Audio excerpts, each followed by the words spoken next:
Hello, welcome to the December 2nd, 2025 Club Cubase live stream. My name is Greg Undo and I'm the host of the live stream today. If you've not attended a live stream before, how it works is you can simply type questions in the chat field or send questions in advance to clubcubase@steinberg.de. When asking questions, realize that my ability to answer questions in a real-time manner may soon be eclipsed. So I will go through all the questions chronologically as asked. So if you don't see an immediate response to your questions, at times you may be 20 to 30 minutes behind the live questions. If we could avoid repeating the same question, I would appreciate that. Just kind of slows down the whole process.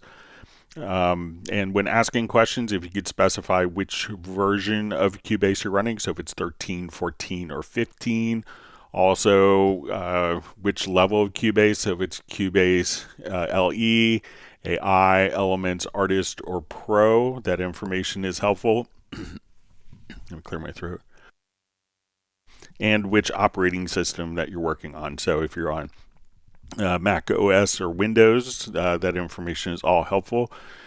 We should have an index of all the topics covered in today's live stream when several hours after, pinned to the top with timestamps, so you can navigate that. And if you wanted to search for topics that have been covered in previous live streams, you can go to cubaseindex.com. And we want to thank Jan from Stockholm, who's back from a couple days off on vacation. So it's great to see you back, Jan. We missed having you on. But you could refer to Jan's site, cubaseindex.com, or you could search through 5 years of live streams. We also want to give special thanks to two people who serve as moderators, Jazz Dude and Agent K. So they're not Steinberg employees. They do this to make it a better community experience, and we appreciate their help. We'll also give an extra round of gratitude for Jazz Dude for his unofficial Cubase Nation Discord, which is a great reference site that's wonderful for the Steinberg community. So if you wanted to find different tutorials, links, all that is, and videos and downloads, it's a wonderful site for that. So once again, my name is Greg Undo. I work for Yamaha Corporation of America, and I primarily focus on Steinberg products, and I'm the host today. If you've not attended, and I'm presenting from just outside of Washington, D.C. area in Alexandria, Virginia. So if you're watching this live, and please feel free to introduce yourself and tell us where you're from. It's always fascinating to see people from all over the world joining. All right, so let's go ahead and get started. So we see...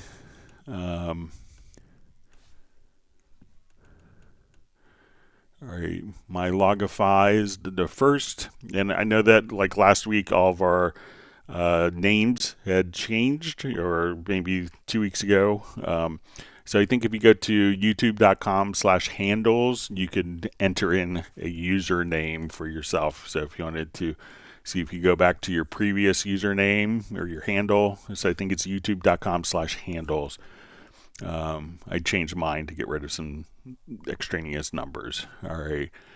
We have CCC Beaumont says, we're making such amazing new music using tools we would never have thought of using, due mainly to the fact that we keep upgrading Pro and go through your tutorials on the new features. Okay. That's a great comment. Thank you for those words. We see it from Pocket Drummer 9192 says, these tutorials are clutch, bro. Thanks to you, I can mix with ease and confidence. That's wonderful to hear. Thanks for the kind words. Right, we see Stefan joining from Sweden. We have Jan from Cubase Index. All right.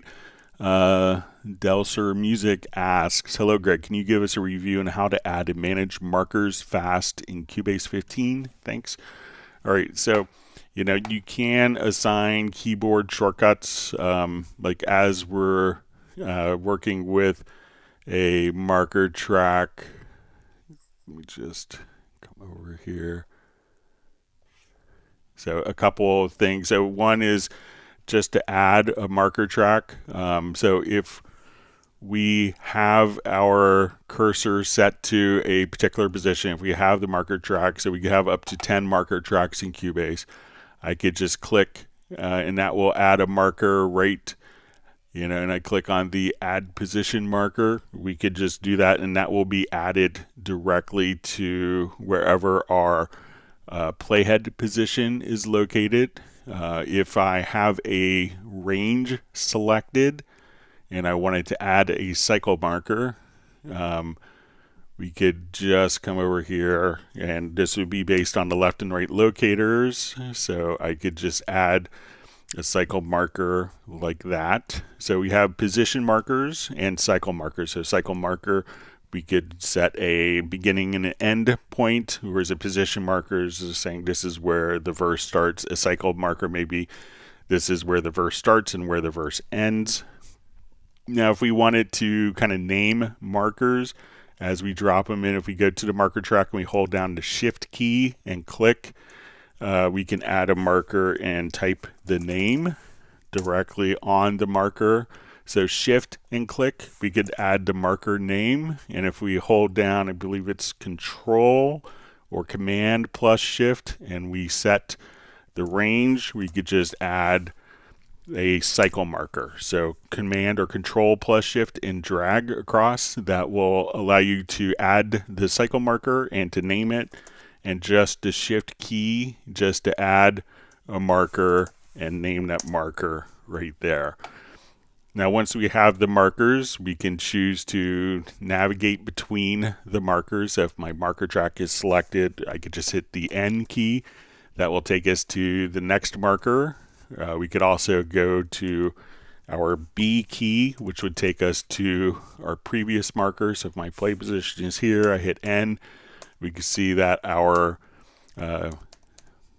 we can just navigate the playhead directly to the next by hitting N, or back to the previous marker by hitting B, and they're right next to each other on the computer keyboard. We could also just come over here and navigate and open up the markers window.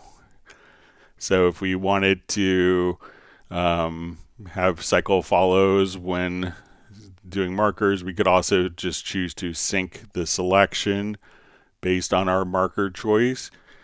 And here we could also just go to our description, and if I forgot to name markers, I could enter and just hit the down arrow key, and then I could just again come right over here, type in,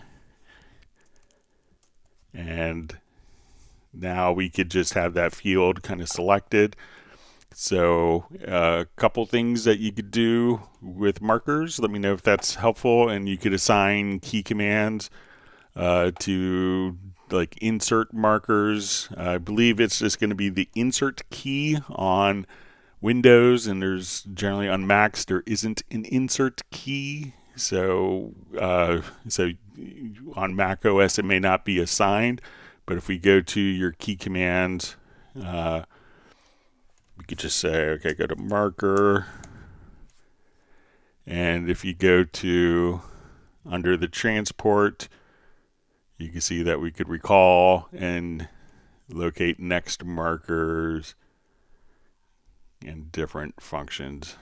So let me know if that's helpful for you for getting started with markers. So I think this came in maybe 13, where you could, hold down the shift key to rename the markers, which is really handy. So you don't have to do like a two-step process, or control plus shift, or control or command plus shift to drag to name the cycle marker. All right.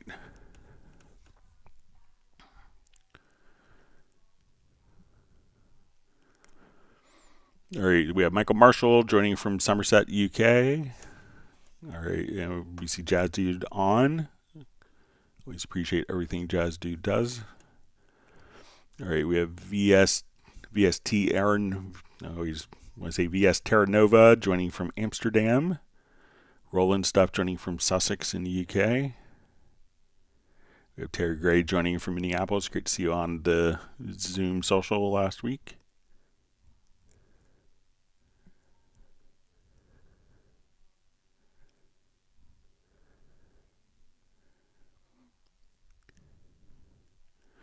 All right, we have at Calote or Calote saying hi from Portugal.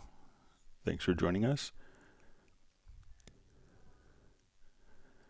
All right, we have Rick France, I believe from the Pacific Northwest in the United States, just saying hi to everyone. Mountain versus Mountains 393, just sending best greetings from Romania. All right, we have Tim K as Sabertooth Bicycle saying glad to be joining again from Zeiss, Netherlands. His cat Buddy is waving a paw hello. My cat's napping just to the side of my desk, so I'll tell Steven when he's awake, my cat, and to other pets. All right.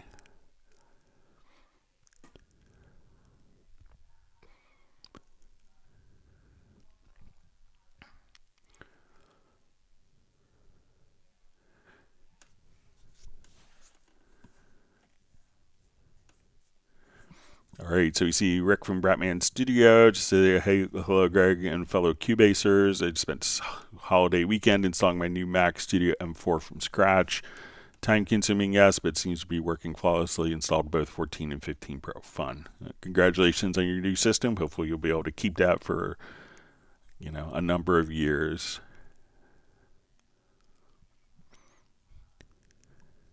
All right, we have Suman the Unknown says, hey Greg, I'm your new subscribers. Can I learn Cubase from basic if I watch your previous lives?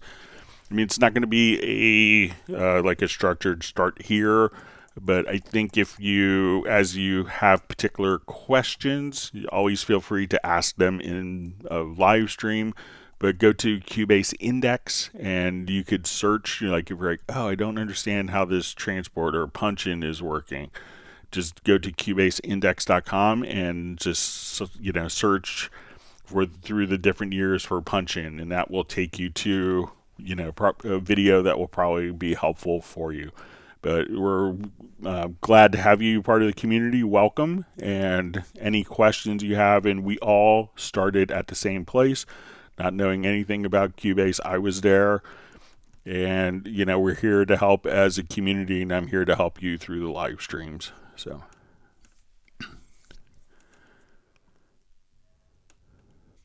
and Jazz Dude also mentioned about joining the Discord. There's a lot of beginner videos linked there. All right.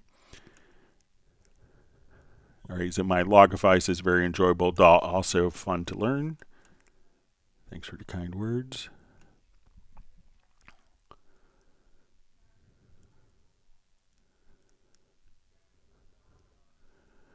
All right, so we have Suop1DI says, hi Greg from warm Mojave, Arizona. Thanks for joining us. All right, and we have Ayesh67 saying hi from Jordan. Thanks for joining us. Sabertooth Bicycle says, cats are great at napping. I've learned from mine as well. Yeah. When I retire, I want to be like my cat, have his life. It's pretty good. All right, so we see Benny Garan on. Thanks for joining us. We see John Barry from South Devon in England.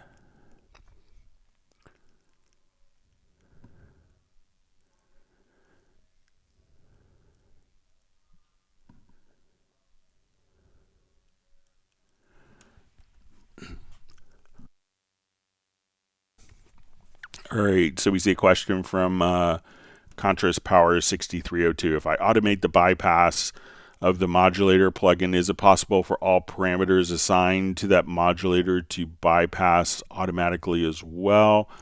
So I believe that if we're going to have like a modulator going on a source, let me just add a track here.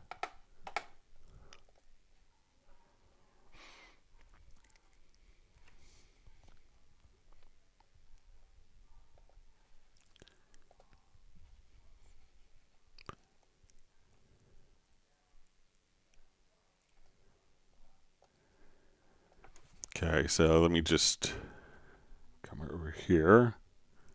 All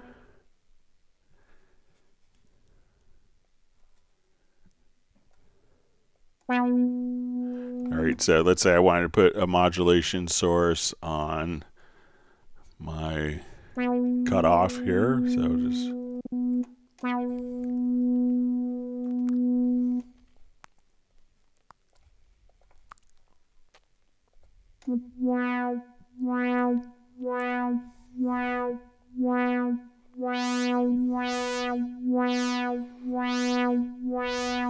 Alright, so let's come over here and we will automate, let's say, changing this. So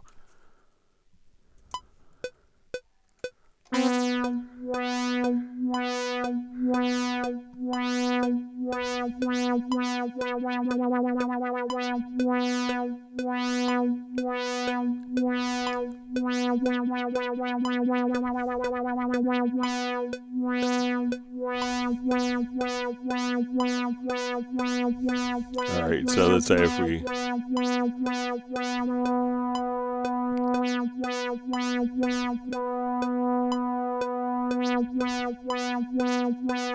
alright, so let's see what happens here. So let's say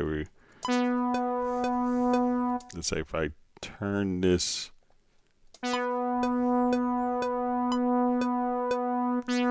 let's see if it's,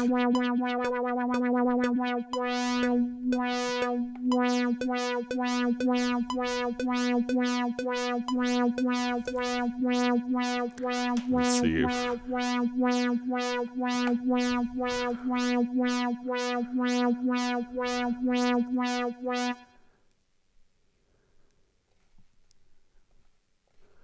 alright, so it looks like maybe, let's see if we have, let's automate this again.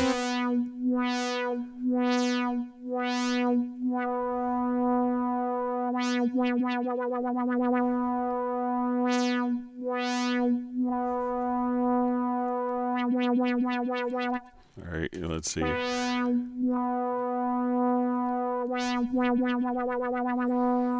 So you see that the parameter isn't automating. So it looks like as we're doing as we bypass the parameters assigned to the modulator, bypass automatically as well. So as we saw when we just play that and we see the parameter, we'll stop and stop again.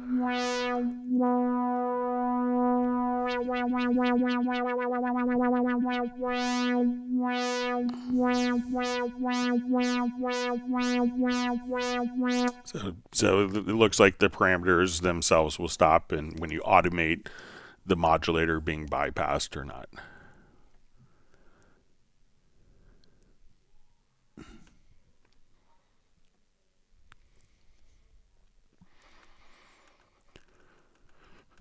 All right, so we see, I believe it's Brian Sawyer sending greetings from Yuma, Arizona. Hope you had a wonderful Thanksgiving.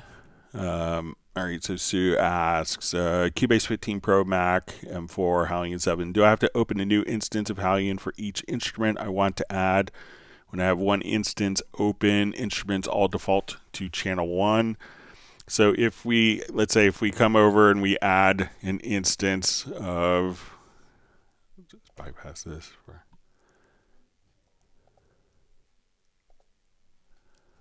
so let's say we add an instrument track. So let's say we go to HALion 7. All right, so a lot of times you may start off, you may get kind of prompted with this where you can say, okay, I do a single instrument, and then I go to load up a particular instrument here. So let's say we load this up, and as we come over here, let's say we play this instrument. All right, now when we do this, you know, we told HALion to basically be a monotimbral. So for simplicity, we have like one particular instrument open. But if we come over here, we could just say, okay, I want to go home, and we could say, okay, let's view this as a multi-instrument. So if you click on the little home tab, we could say, okay, let's go to a multi-instrument. And now I could just click here. And we could say, okay, now I want it to have, let's say, a simple patch. So on MIDI channel 2. And And then when I go to MIDI channel 1, and we could see that this is differentiated here. So we have 16 MIDI channels per port, and we have 4 ports. So we have 64 MIDI channels within a single instance of HALion. So if you are starting it from kind of like a single instrument view, you could do that. But if you click on the home screen, then you could go to multi-instrument view, and then you could have up to 64 different instruments across different MIDI channels, all in a single instance. So let me know if that makes sense for you.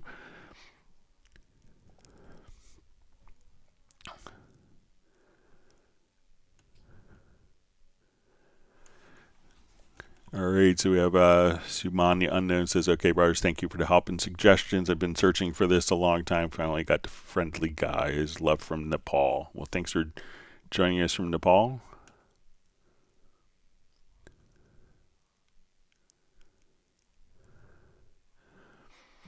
All right, it says, we have Bratman Studios. Says, question, do you have a little stems tutorial up your sleeve? I'm trying to convert some old cassettes that are a bit grungy.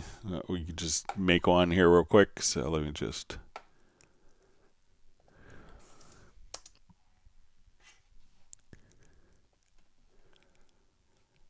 If you have Spectral Layers, that could arguably be better quality, but you get the tools inside of Cubase, which a lot of people have loved as well. So let me just import a quick audio file.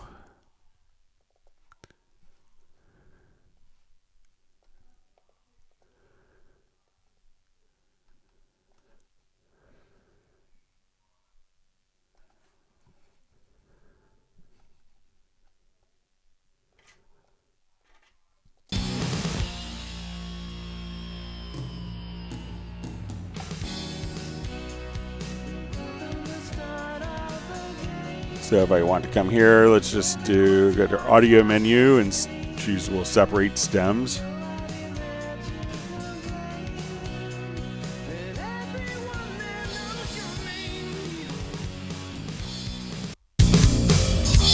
All right, and we'll go ahead and probably just muted that. So let's come over.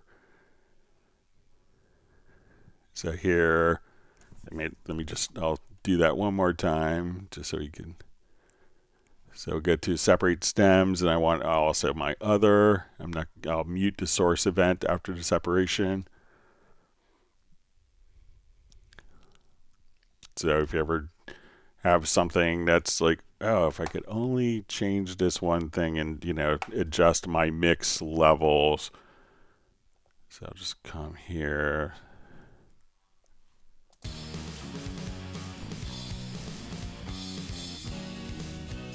So say I want the drums to be louder.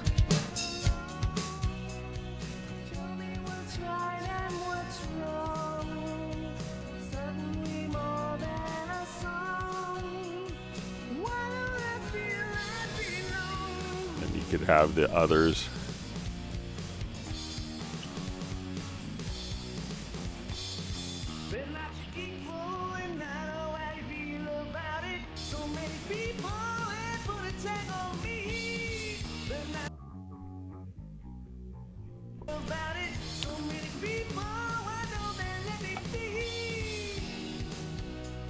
So obviously it's probably arguably faster than what you get in Spectral Layers. Spectral Layers is kind of a different approach to it, but if you wanted something that's integrated, just select the event, go to your audio menu, and go to separate stems. And then you could break apart the vocals, drums, bass, and other. Spectral Layers will allow you to break the drums apart, also guitar, piano. So you have more options within Spectral Layers.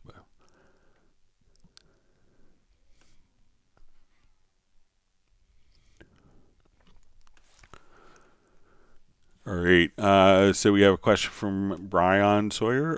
This question, when using Spectral Layers in Cubase, becomes difficult to navigate because the limited real estate. Is there a way to drop things I don't need to display? See only the channels? All right, so let's say if we want to, I may have an example. It's already kind of unmixed. so we don't have to sit through that. Let me see if it's in my recent files.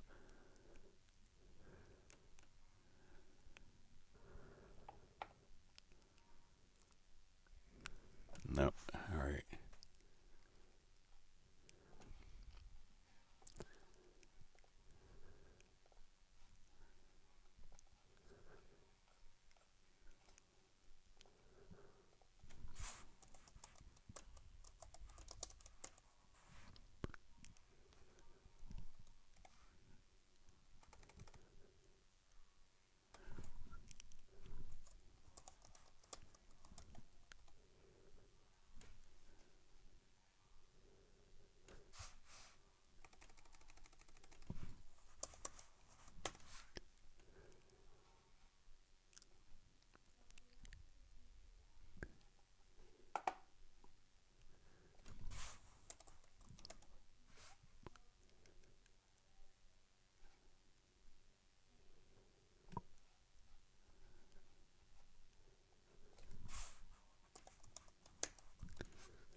Let's see if I can find it quick.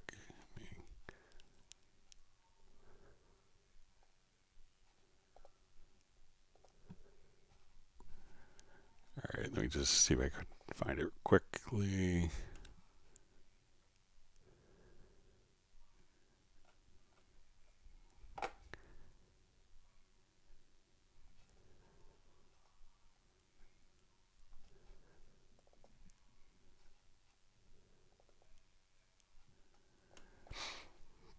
All right, so let's say we have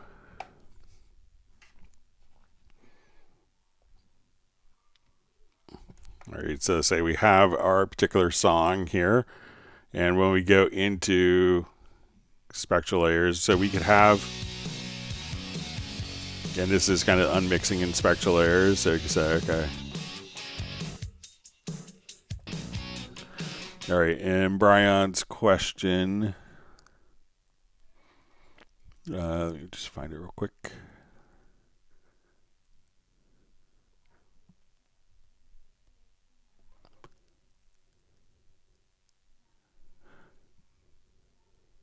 It says, when using Spectral Layers in Cubase, it becomes difficult to navigate because the limited real estate. Is there a way to drop to things I don't need to display and see only the channels?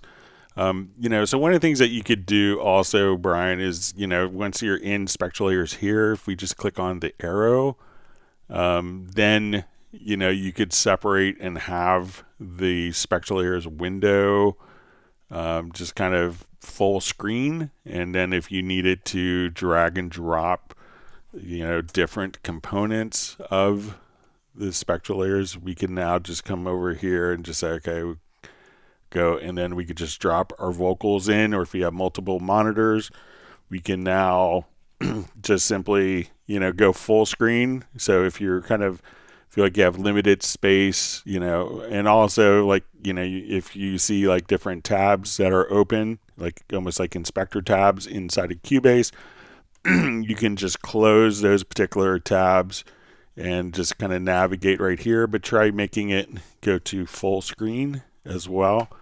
And you could tuck that back into the lower zone. So give that a try and let me know if that's helpful to go kind of full screen with that. All right, great to see Razel Zemini checking in from Denmark. Thanks for joining us today, being part of the community.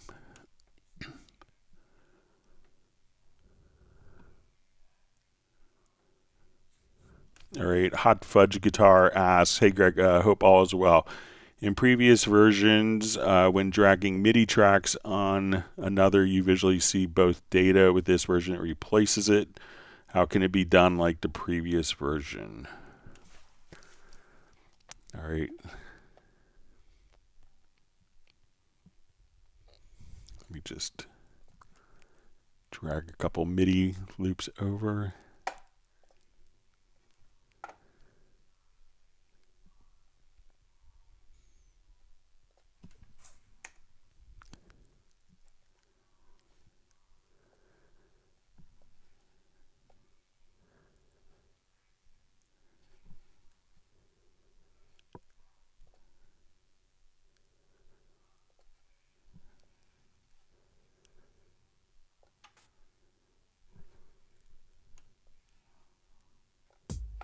Okay, so let's say we have,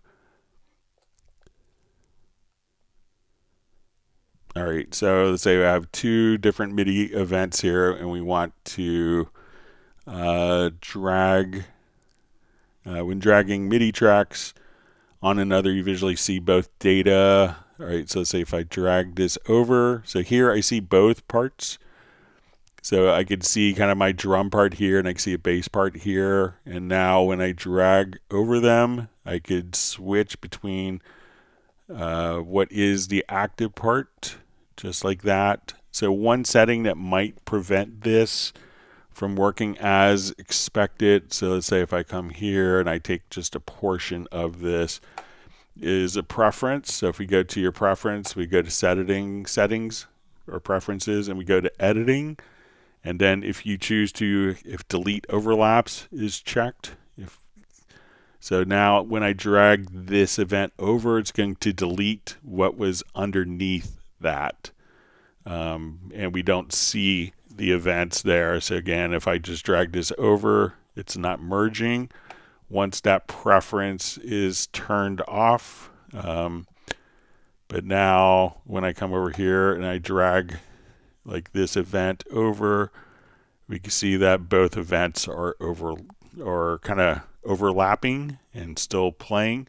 So check that setting. And there's also, like, some people may go afterwards to delete overlaps, mono or poly, directly from the MIDI functions menu, but generally that setting isn't like a default behavior setting. But again, come over to your settings and make sure that delete overlaps under the editing preference is turned off.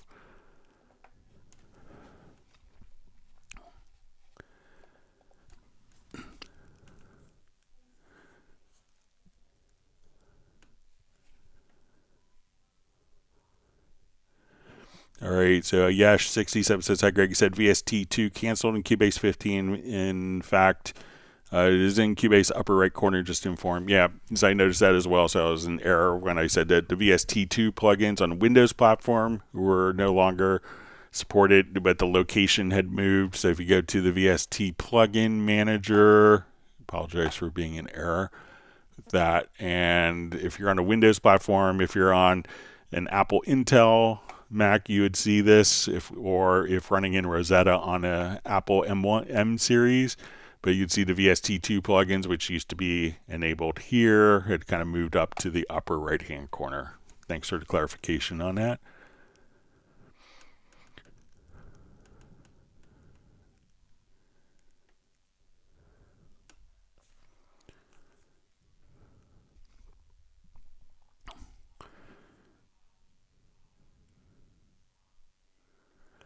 All right, so we see from George Jacob 3234 says, hi Greg, hope all is well. I'm having issues importing MIDI from a previous project into a new one. When importing, the MIDI doesn't follow the tempo's grid or tempo. Please, any help? All right, so usually that could be like, the first thing I would check in that case is on the track that is imported to make sure that it's not in linear mode, but that particular track is going to be in musical mode. So usually when you get that behavior, is that particular MIDI or instrument track is set to linear mode, and then that would play the particular events at their exact moment in time and won't make any adjustments to the current project tempo. So make sure that track here, where if you see a clock, make sure that is where you see a musical quarter note instead of a clock, and that would indicate that particular track that you're dragging to is going to be in musical mode. And I believe that there is a preference for this. So if you go to editing, the default track time type, usually in Cubase it's going to be musical mode, and Nuendo will be time linear because a lot of people are doing post-production in that. So make sure that the track itself is in musical mode, musical time base.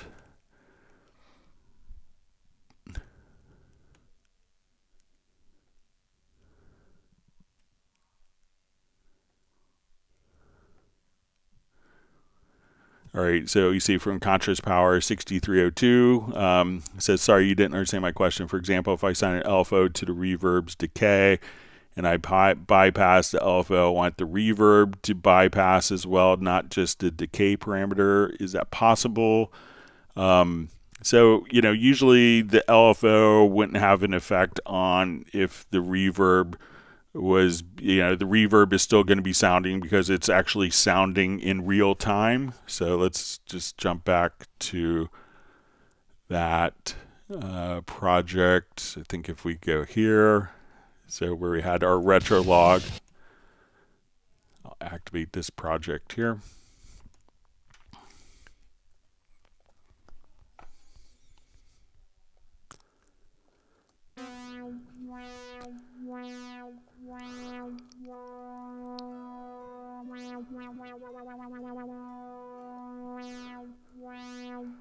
All right, so we go to, let's say, our modulator here.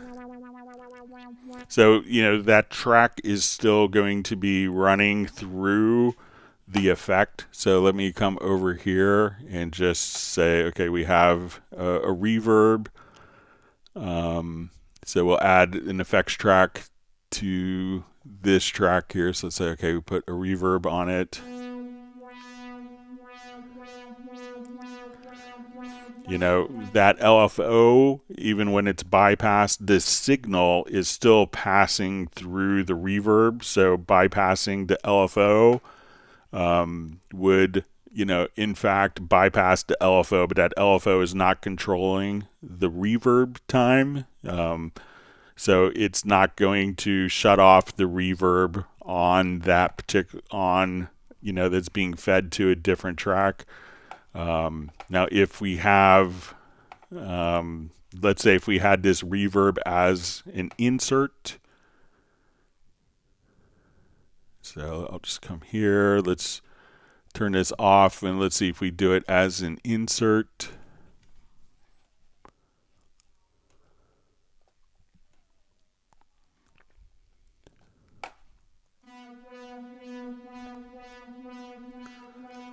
You know, we could bypass like the parameter, you know, so like this LFO is going to, you know, bypass that particular parameter, but the audio is still passing through the reverb. So when we bypass it, we see that this is going on, and when we bypass, it doesn't necessarily turn it off, but what it will do is stop that value from where it is.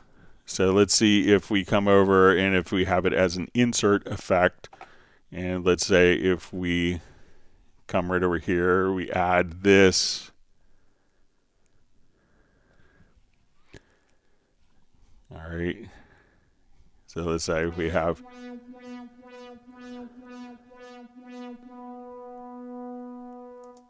but it's still, that audio is still passing through. So, you know, because the modulator doesn't really have any impact on like the sound source, but it's modulating or, you know, doing the LFO on the parameter, so it's still going to sound the audio through the effects. Just like, you know, if you still have MIDI data that's going on, like the modulation, the modulator's parameter would stop, but it's still going to send and transmit audio regardless of the regardless of if the LFO is the modulator is bypassed or not.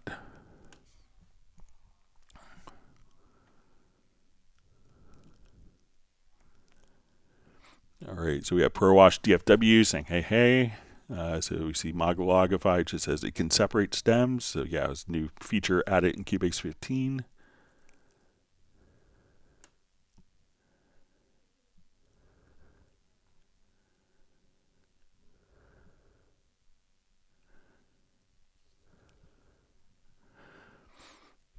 All right, so we see from Sue just says I'm getting no sound out any channel other than channel 1. All right, so let's say if we come over, let's say we have our HALion set up, all right, and I think this is probably still set up from earlier. So let's say we have our hypnotic dance.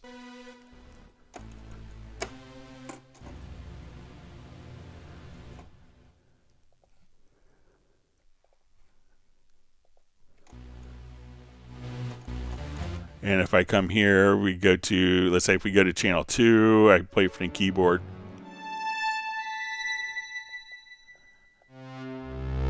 All right, so let's say we have a synth string. So what I would need to do on this particular track, so I'm going to select this channel. And now what I'm going to do is to add a MIDI track. When I go to my MIDI track, we want to say, okay, I want to start this at MIDI channel 2. And let's go ahead, I'm just going to add like 3 MIDI tracks. So right now, when I come over here, I have this channel selected. Let's say I come to MIDI. So I'm taking a MIDI track that's being routed to this instrument. And now you can see that the instrument icon will just change. So let's add a different instrument into slot 3. So let's come over to Etude. All right, so I'm just going to select slot 3 here, and let's come over to like an Etude piano. And let's say slot 4, I want to have, let's get to, don't have a license for that one. Let's say to Triborg. All right, so now when I go to our first instrument, I go to the second instrument. That's a MIDI track routed that we added by selecting that. Now when we click here, it's going to go to simple strings. It'll go to the Etude. And now when I come to this, it's going to go to our Triborg.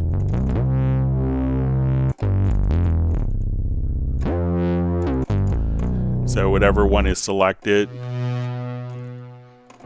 you should hear, but you probably need to have a track that's routed to output 2 or to channel 2 on that. So if you wanted to use it multitimbrally, just simply select, add an instrument track and then add MIDI tracks. That MIDI track will assume the output and just, set the appropriate MIDI channel. So if I say start from MIDI channel 2, it will automatically increment so that as we select, that will become the active track that you hear.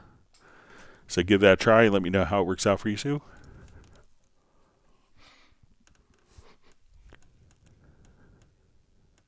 Great to see Jason Sykes on. Thanks for joining us. All right, and we have Soren joining from Sweden, just asking if everyone is all right.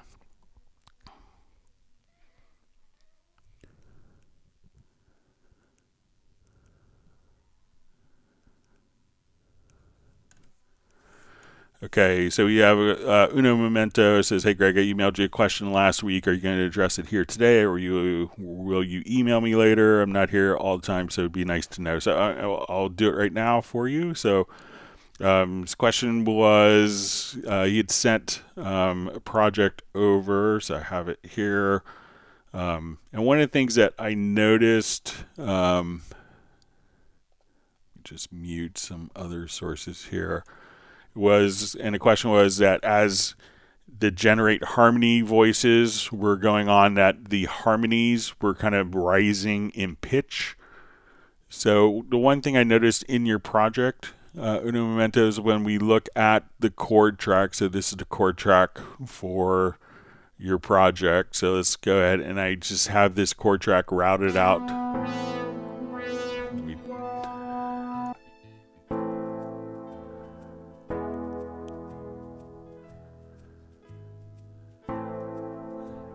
All right, so let's say I'll just have,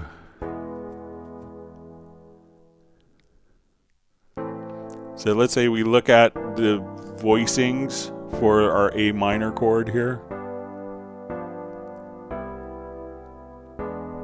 So we see an A minor chord.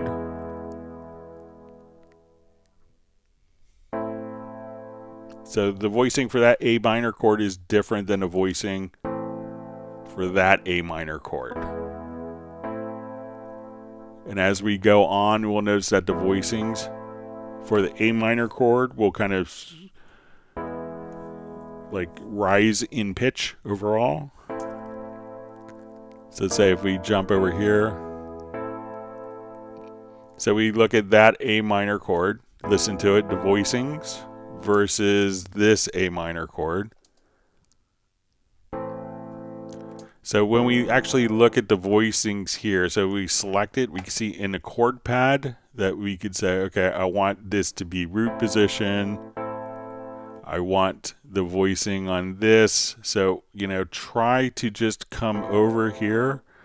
And we could just maybe turn off like the adaptive voicings. But when you come, just make sure that you have kind of all of the same voicings for your A minor chords.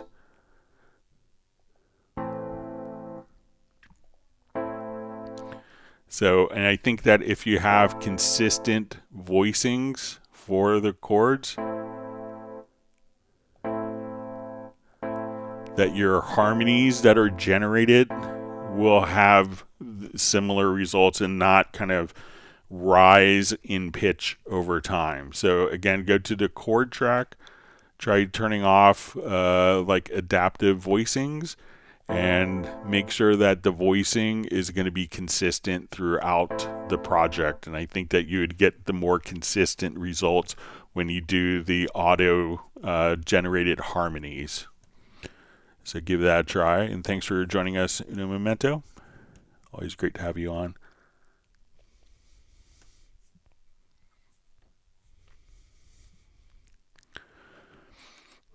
All right, and we just see from Sue another question. It says, so one channel can't be split between many instruments. It can be. It could be layered. So let's say if I come here and I have my HALion turned on.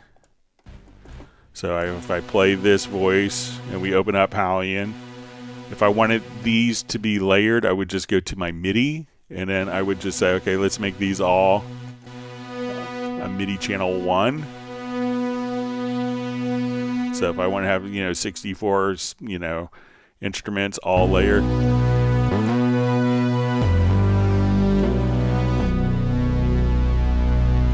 So it just really can make a difference on like what MIDI channel. But if you want it to have different parts, they would need to have, independent MIDI channels, or like, anything that's on channel 1 would be sent to all the different, would be sent to all instruments. So if you want to create like a monster stack layered sound,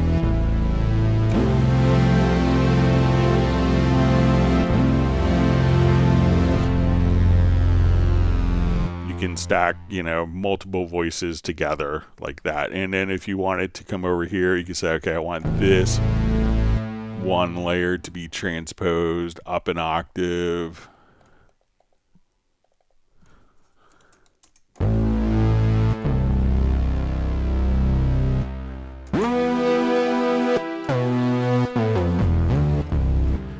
So, but if you wanted to, have different MIDI data, different MIDI notes being sent to the different ones, just simply add the instrument track, then add MIDI tracks. And if you start with MIDI channel 1, when you add the MIDI track, start with channel 2, and then just simply you could build kind of a multitimbral setup if you wanted to.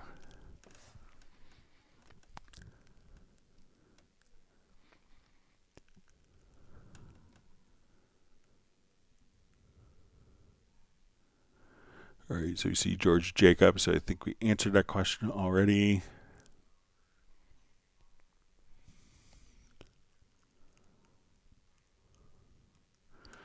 All right, Steve Green just says, hi, Greg. I converted an audio bass event to MIDI notes. However, the notes aren't at the same pitch, key notes, as the original bass line. By any thoughts? So really, anytime you're going to be doing like audio to MIDI, it's usually pretty good. But we'll just go ahead and take, and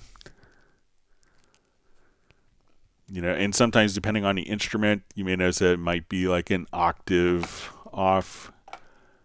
But let's go ahead and I'll just activate this one here. So let me just get rid of this. I'll just revert. So let's say I want to like make a MIDI of a bass line that was extracted, let's say from this event.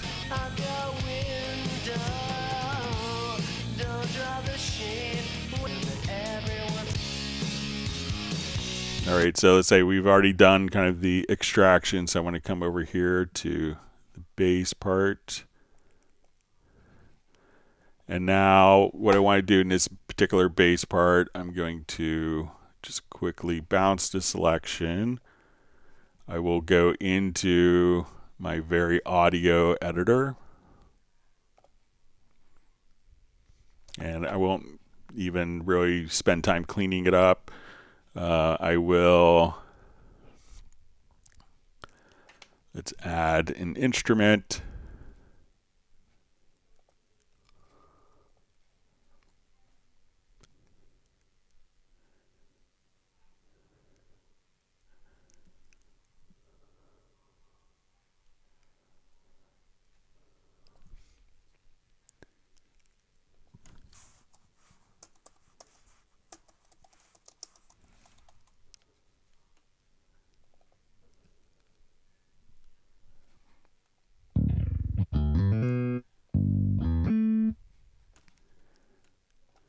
All right, and what I want to do to this is within the VariAudio editor, I'm just going to choose the function. We'll extract MIDI, and we'll do it on the first selected track.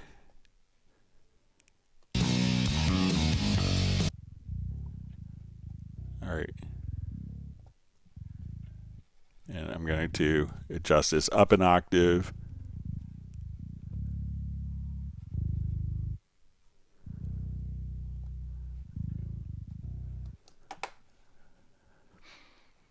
All right, so let me just come quickly over here.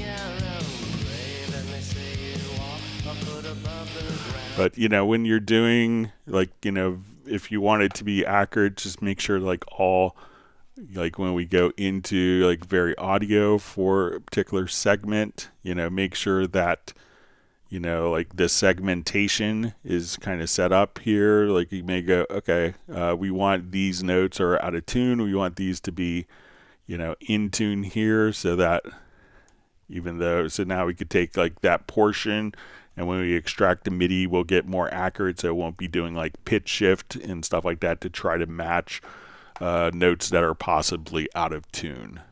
So, you know, play, kind of, you know, spend some time tweaking within like the VariAudio editor if that's kind of what you're utilizing to, you know, convert to MIDI, and you come up with some really good results.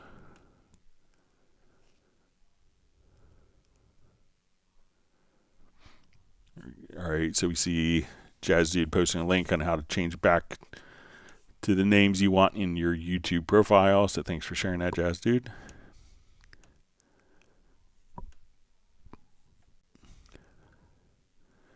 All right, so we see Sue just says, by the way, just set up a Touch OSC. And I'm going to say it's absolutely fantastic, a whole level above physical hardware when you have an old tactile iPad, for example. Yeah. We see Terry Gray looks like he's updated his handle as well. That's great. So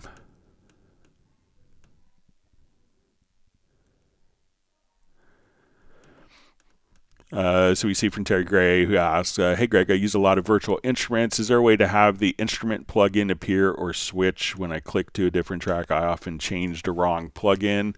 So there is a plugin that's just for, so let's say if I add an instrument track here,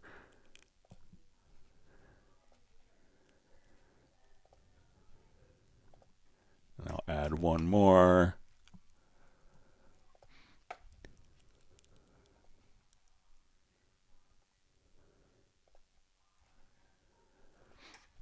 All right, so, you know, I think that it could be, the one keyboard shortcut that you could map to a controller, like on your Stream Deck or something like that, is just when you come over to like your key commands, is just edit VST instrument.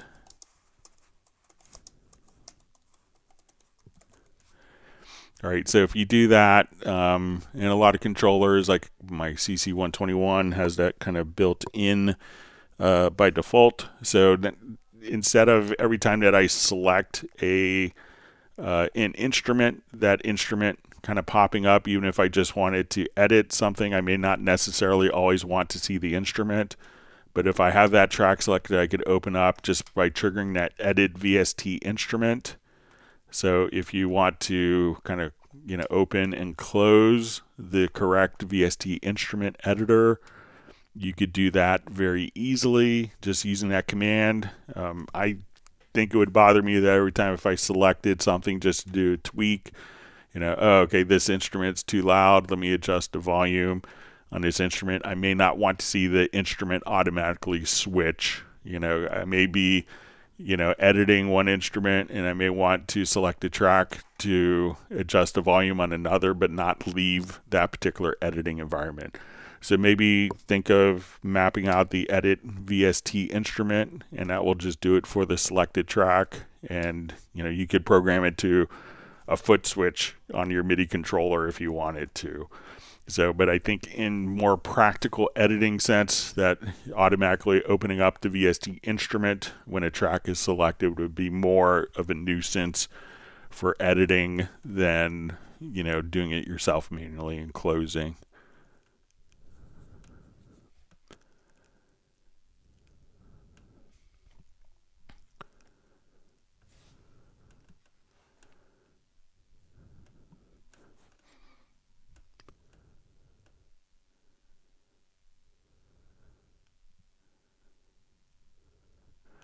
All right, so we see John Barry says, "Hi Greg, I'm looking at the new Groove Agent SE6 and comparing it with the full version of Groove Agent 5. And apart from multi-kits, performance, decompose, and recorder, are there any other differences I've missed? Thanks." Obviously it's going to be coming with additional kits. You have like the percussion agent that's not going to be in Groove Agent SE6. You have more pattern slots available in the full version.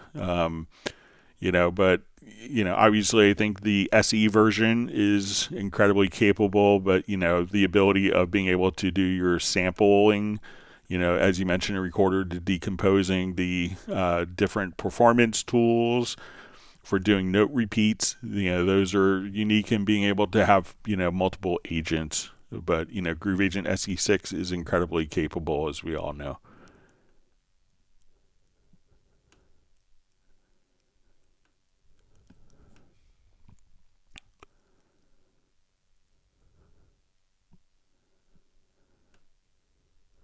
All right, Tim Weinheimer says, "Hello all, Greg. In the editor window, how do I create a bar that doesn't exist so I could paint notes or beats?" If you want it to, if you come over, let's say, obviously if you're wanting to do, something along those lines where it's not going to necessarily be in the project window. So you could, like, as we add, let's say, okay, I want to add an instrument track here. I may start with the pattern event, and now when I come over, let's say, okay, we go to our pattern. Now I could just choose, okay, I want this to be in D major, so whether it's drums or kind of a melodic part, I could now just say, okay, I want to only, so this doesn't exist in my project, but now as we play,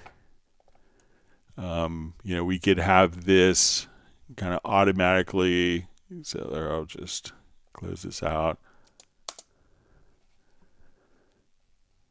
So we could just do kind of our composition directly in here. So if I wanted to just kind of paint in different patterns, you can say, okay, let's just take this. You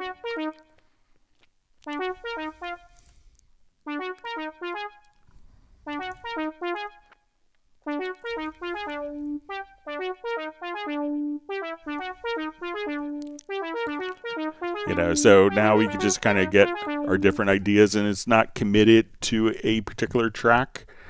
So, you know, this way, this is completely independent of any data that's on the project window. So if you wanted to use this for kind of a quick sketch pad, obviously we could drag this particular pattern directly onto the project window.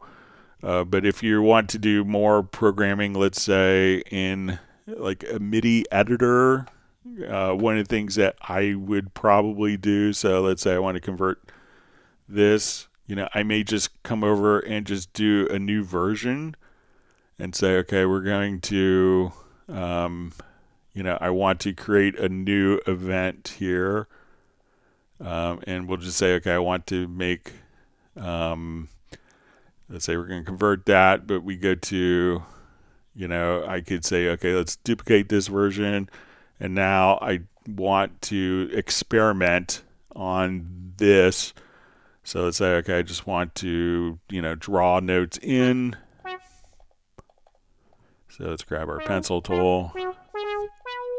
And, you know, when I just switch back, we're back to exactly where we were. So I could now just kind of have alternate takes utilizing track versions. So if you want to do it in the key editor or list editor or drum editor, you could just simply, you know, create a track version and work on an alternate one, and then you can move that to other versions or work, you know, or if you're starting from scratch and, you know, the pattern editor is really kind of well suited for this workflow because the pattern is independent of the project. It will play in sync with the project, so you could hear it while the project is playing and just kind of build melodic or rhythmic patterns without any consequences or affecting anything that's actually in the project.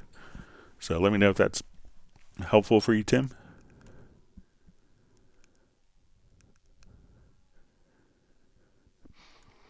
All right, so we see Peter says greetings from Montreal, where it's a balmy minus 11 degrees Celsius. Brr. Yeah, it's cold. Yeah, we were just like 2 degrees north Fahrenheit of having a really bad snowstorm this morning, so we just had really cold rain.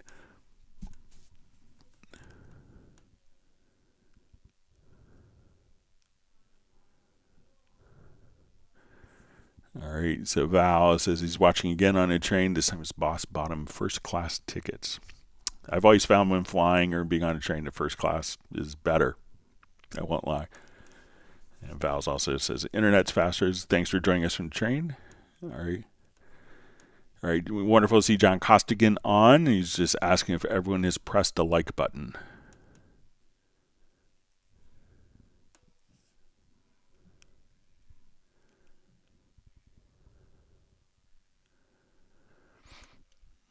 All right, so we see from Contrast Power 6302 says, okay, I got it. I think Cubase might add something like a rack system in the future where you can group certain processes and bypass them together, similar to Bitwig. That would be super helpful for EDM guys.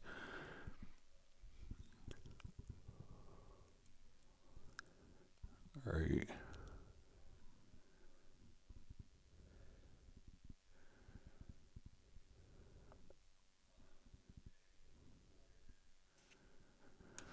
All right, so we see from Gareth, just says so not rising pitch, is just transposing upwards. Yeah, I think that if that's referring to the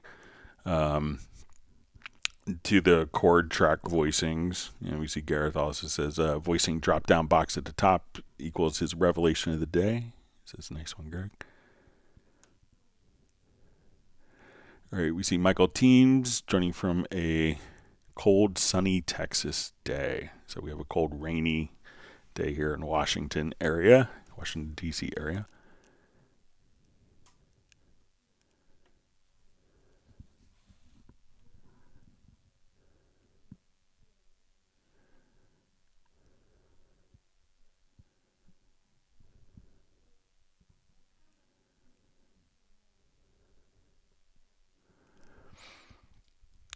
All right, so we see just a quick comment about the multiple instruments from Terry Gray. It says, mostly using third-party stuff like Omnisphere. So if I have 6 tracks of it, I want Nuendo to change the instance of the track I click on. But again, think of every time that if you made any adjustment that, you know, the instrument that you're editing and you wanted to lower the volume of a different instrument, if you want to lose the instrument into focus. So try that key command. I think that would help with you for that particular instrument.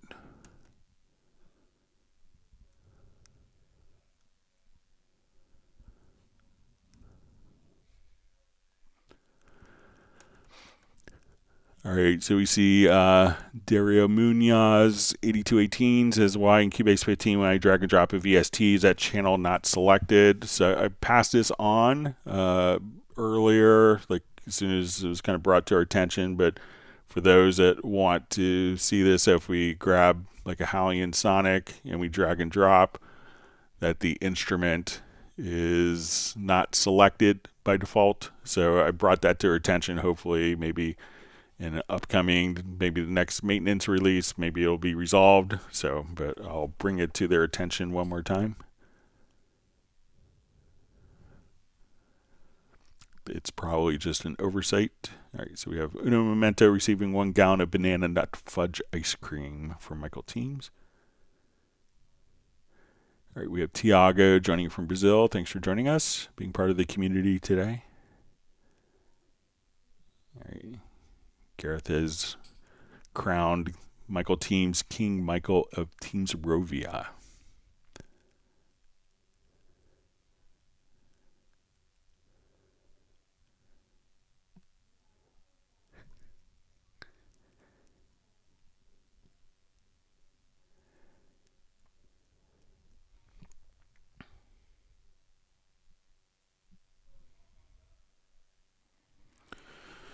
All right, Robbie Mbeki asks, hi Greg, what would be the best way to record an acoustic guitar so I could play back each note of it on a sampler but keep the individual note range and not settle for less?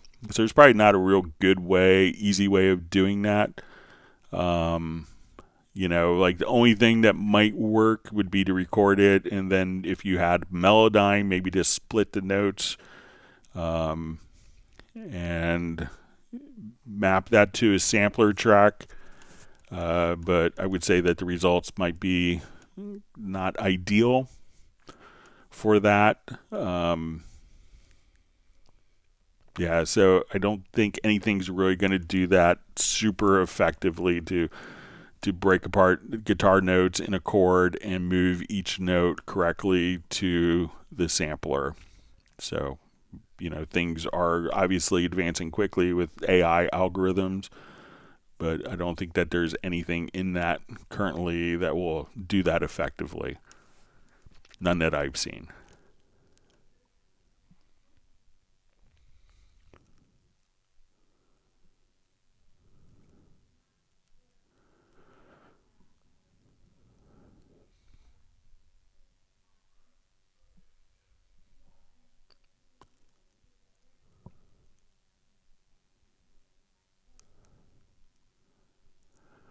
All right.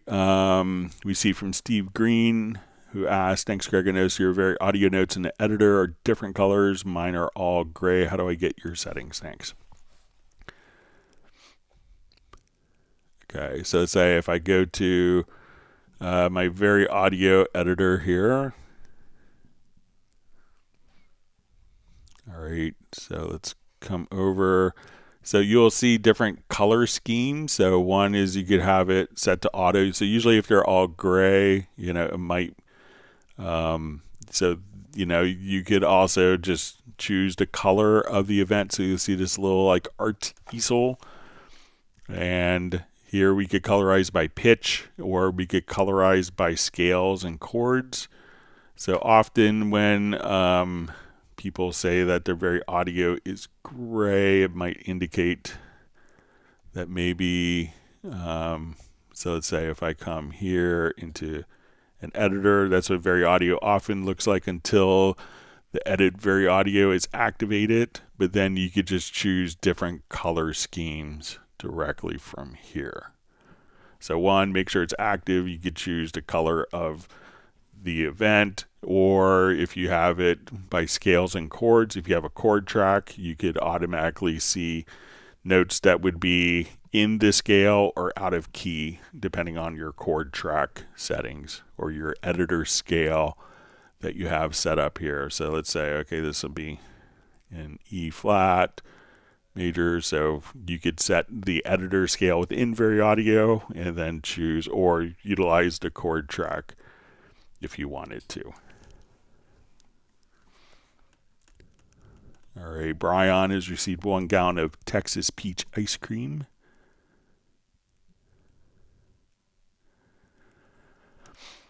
All right, Gareth is just saying, let's do a survey. Which HALion piano is people's favorite?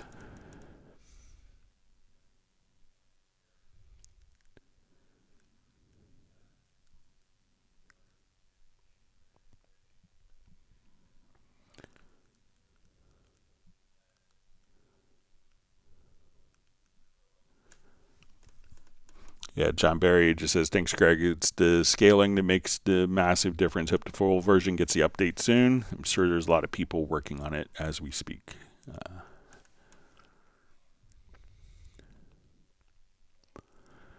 All right, Assistant 5516 asks, any update on the showstopper issues with linked channels in the mixing console in Cubase 15? Let me just take a look at it.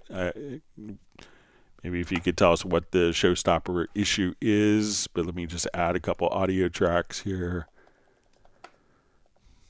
Okay, so let's come over. So let's say I have these 3 tracks linked. All right, so I will come over. Let's link those particular channels. And then if I want to exclude one from the link, I'll hold down my Alt or Option key. If I want to move it from a control surface, we could do that as well. So let me know exactly which issue you're running into and be happy to look at it and pass it along.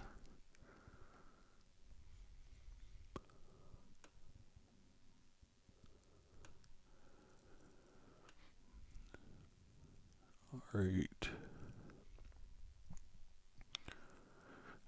So got your asks on Cubase 13 Pro and Mac. I used to be able to tap on a fader in the mixer and would select that channel without having to tap on the name at the bottom fader. Since I switched to PC, since I switched from PC to Mac, it doesn't work. So generally, what I do to select, if you just come over and if you just, let's say if I click just to the right, so I don't have to select the name, what I could do, if you just kind of go into the area here, just go into like the metering area.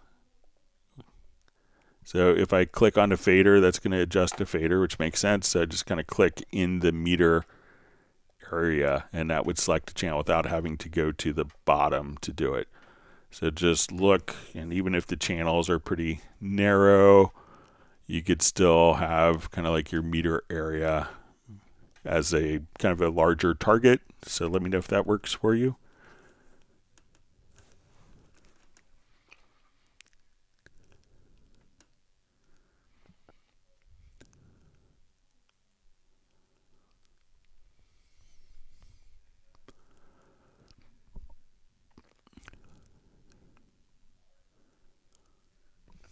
All right, so Corey Levine Music says, hey Greg, I have my MIDI notes in the editor showing up as sharps instead of flats. I am in E flat. How can the D sharp be shown as E flat in the editor? I'm using PC and using Cubase 14 Pro. Okay. So I'll just do a quick new project with this. So I'll have to.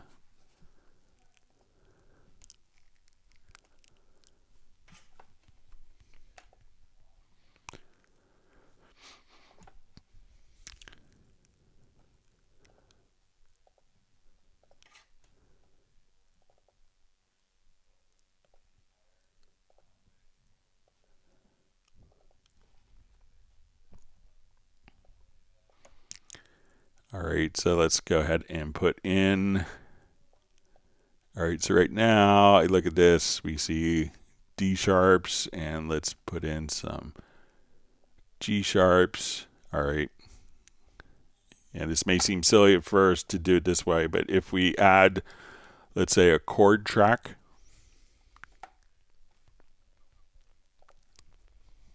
and they're always good to have in a project, and let's say, okay, I want to put in one chord, and we'll put in the E flat chord.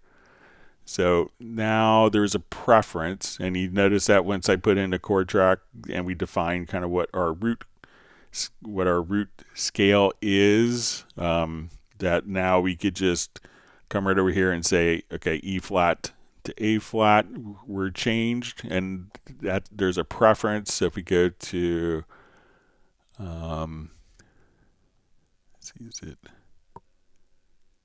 event display? Let me.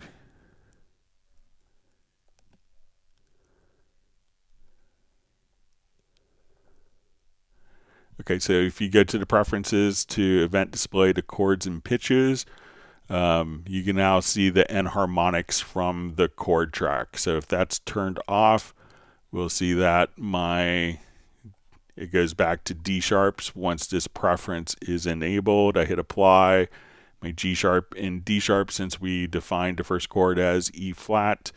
As soon as I enable that, we'll watch the spelling on the notes change. So just like that.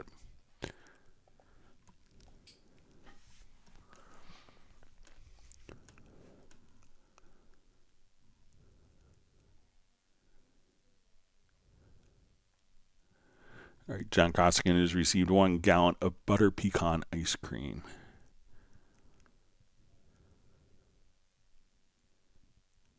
All right, so we have Cosmin Lee. This is saying hi from Romania. Thanks for joining us. Gerald Ely joining from California, where it's only 48 degrees, but that's cold for him. All right. Let's Ride Bikes joining from Cleveland, Ohio.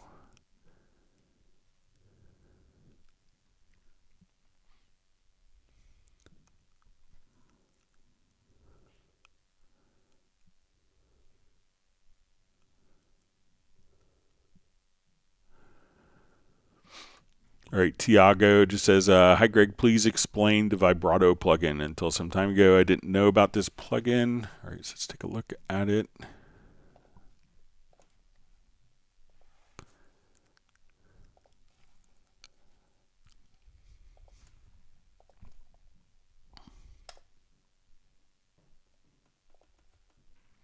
All right, so we'll just go ahead and record one single note here.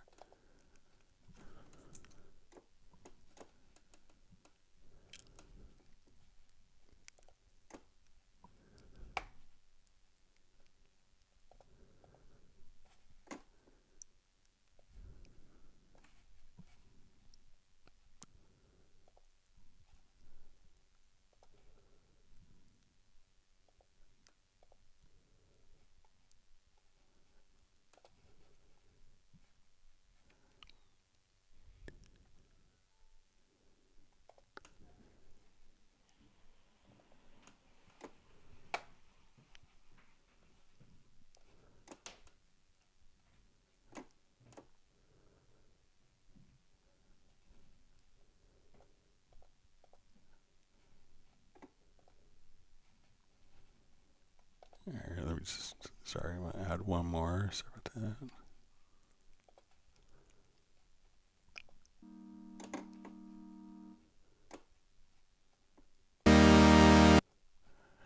All right.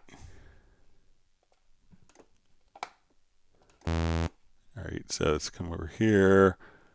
All right, so we'll do a fairly straight sound.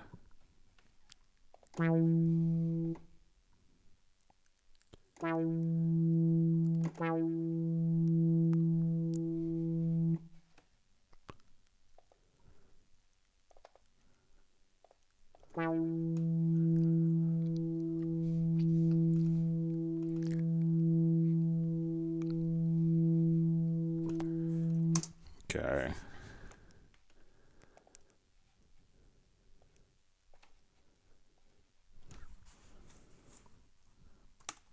So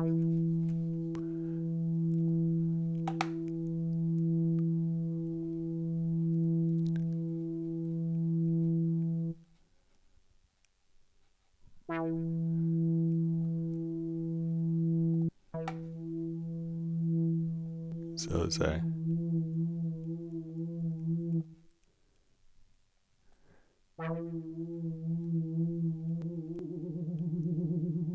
So just for doing like vibrato effects, you can choose a different rate.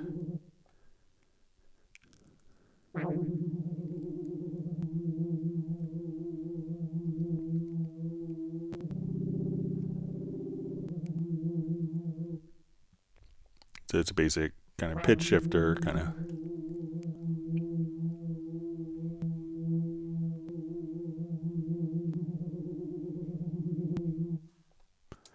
So you could play around with that. So if you have a vocalist that you wanted to kind of add that into, if they're just holding their notes, generally I've never had to add vibrato to a vocalist, but taking it off of a lot.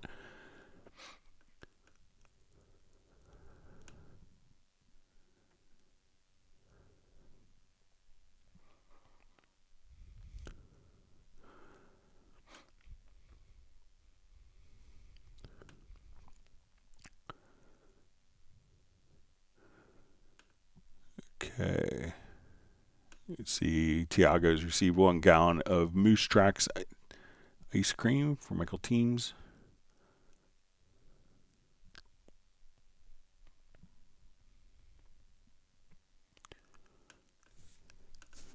So we see hello for now. I don't want anything. This from Mihai Onila.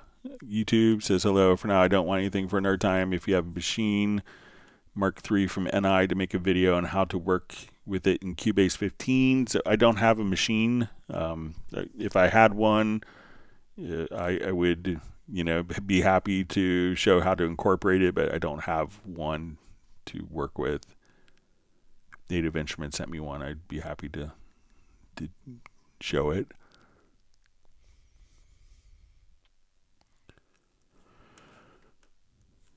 All right, Dario Munoz just asking Cubase 14 if the channel is selected when I drag the VST. Do I need to configure something in 15? So I don't think there's anything to configure. But again, as I mentioned earlier, brought that to the attention of Steinberg already.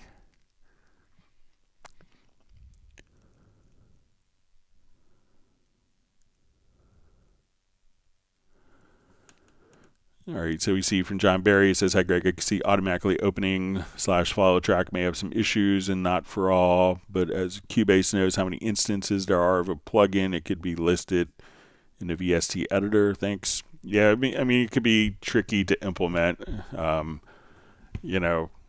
I know some do it if everything is like the same size, but if you're switching between different VST instruments and one is full screen, one isn't, one takes up, if it was all, I could see where it can make sense if it was all kind of the same size, kind of like if we go into the like the channel strip, where it's kind of a known size, and then you could just simply go between that. But I think having so many different plugin windows open every time that you select a track, I would turn it off myself.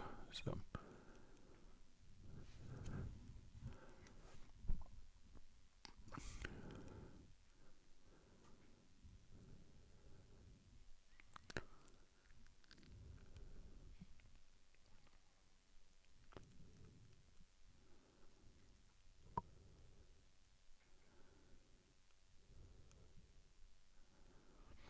All right, reading through comments.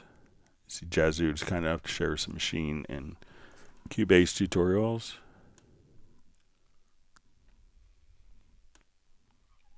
All right, we have Pertico Menin just sending greetings from Finland. Thanks for joining us today.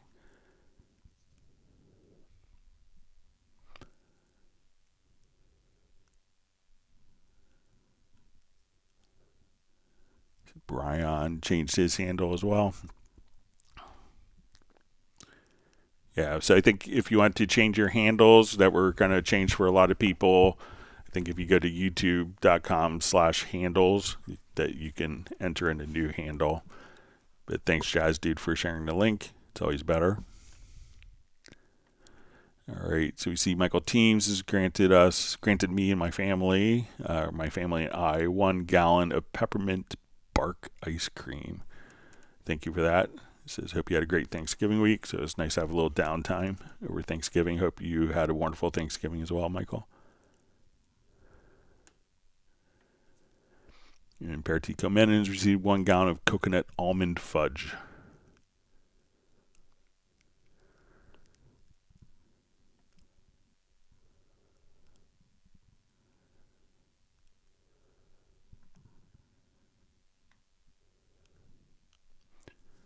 See, Brian just says, thanks to you then, Greg. Didn't catch the beginning. Too lazy to look it up for myself. So, yeah, I wanted to change mine because I was like, for my personal one. So, I figured I would share.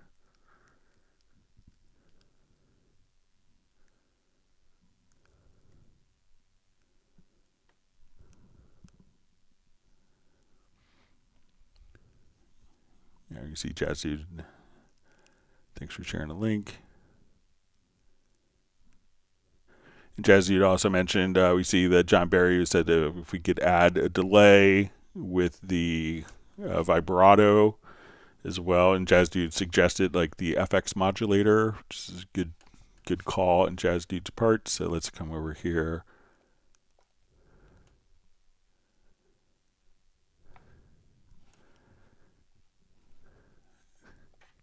So this is always a kind of an underrated gem. So let's say if we want to go to under modulation, so let's get to your FX modulator.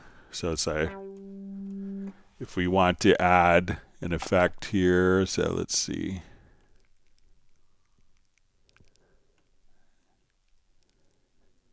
Don't see the vibrato, but let's say if we come over and maybe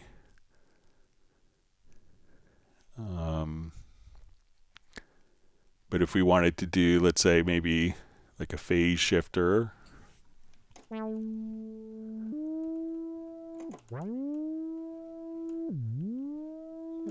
then we could just kind of come over here. So let's... And we wanted that to be followed by, let's say, a chorusing.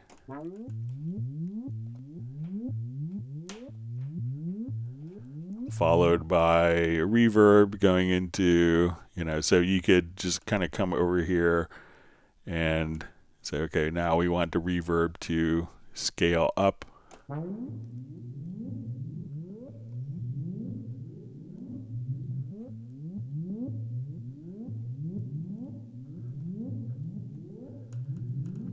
So there's lots of like very creative effects that you could utilize here. I don't see the vibrato, but you might be able to. Let's say if you did like frequency shifter. So if you wanted to come over here.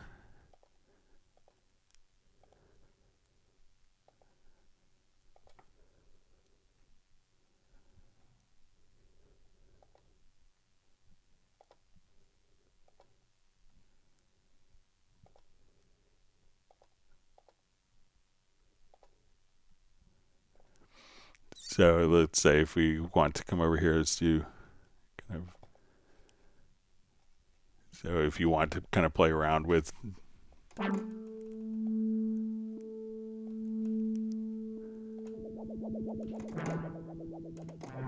but all sorts of creative effects in there. But I didn't see vibrato, but you could always take your vibrato and feed it into, if you're doing inserts, let's come over here, we'll play this.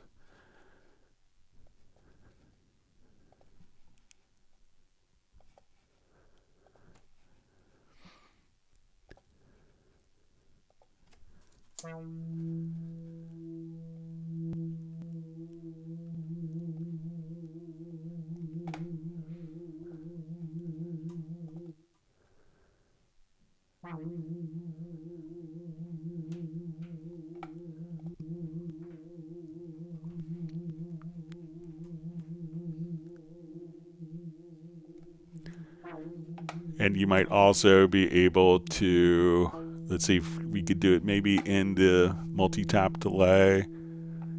So let's see, when we go to our delay, let's go to multi-tap delay.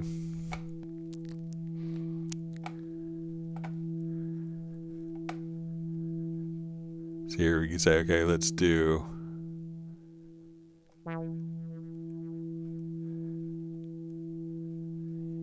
And then when we open up kind of like our loop effects, there's different effects that you can put in here. So if you put your vibrato in.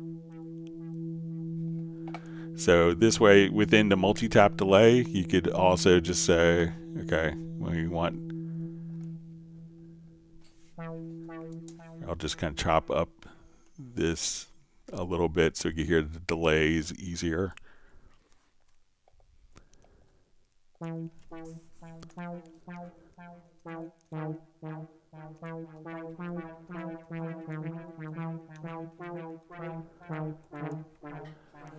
So now when we have our delay, we can now adjust the amount of the vibrato as well.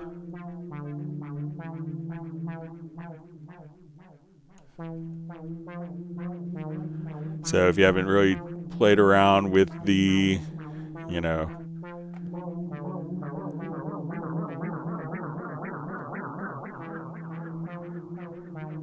and then you could have like effects that are dedicated to individual taps as well as post effects. So if you want to come here and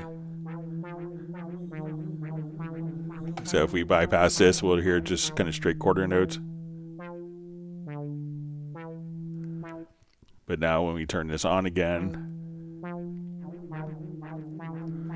we could have our delay and then take each of the delays and run it through vibrato as well. So play around with that, John, if you haven't spent time with the multi-tap delay. It's incredibly deep delay. I was looking at maybe getting a delay for Black Friday, a popular delay, and I'm like, oh, I could, you know, watched a video on it. It's like, oh, I could do all that and more inside of the multi-tap delay and include it in Cubase. So,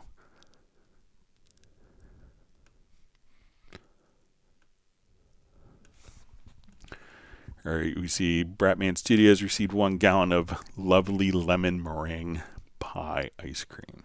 Sounds like a good flavor.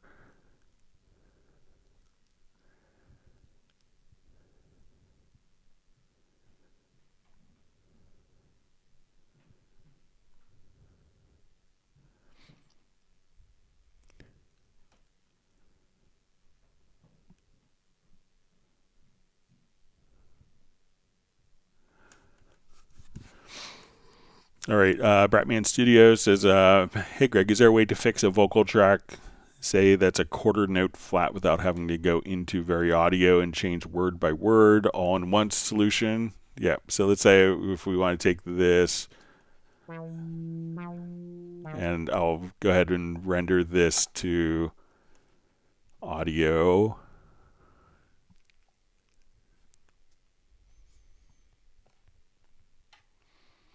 Okay, so let's say we were playing this. So if you select the event, you have transpose on the info line, which will take it up 1 semitone. And then you also have a fine tune. So if you wanted to go, if it's a quarter tone flat, so you have 25 cents per semitone. So I would just say, let's go up 25.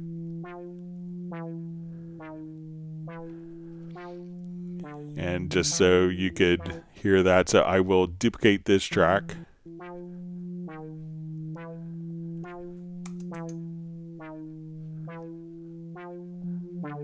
So this one hasn't been adjusted, but this one is up, let's say 25. So this is now pitching up a quarter tone without having to go into VariAudio. So this is the original. This is our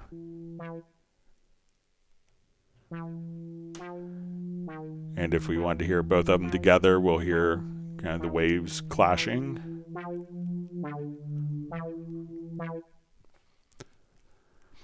So just select the event under fine tune. You could just incrementally adjust all of the values up there like a quarter tone.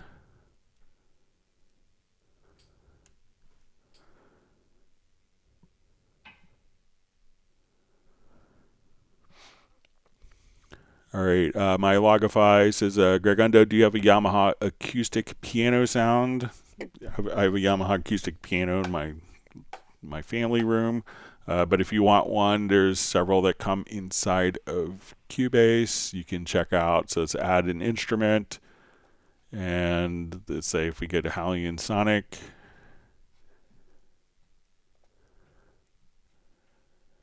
we can just search for S90. Yamaha S90 ES piano. So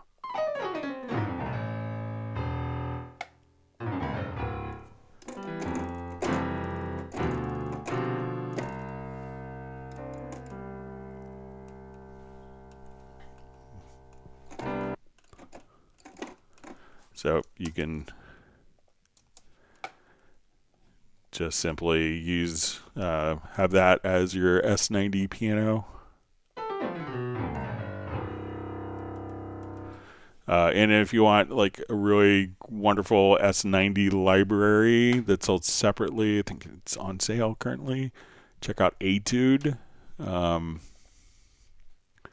So let me just come over here and we'll just jump over to Etude. Is a wonderful instrument that I know so many piano players have just kind of gotten, and they just kind of keep playing it all weekend. So this one sold separately.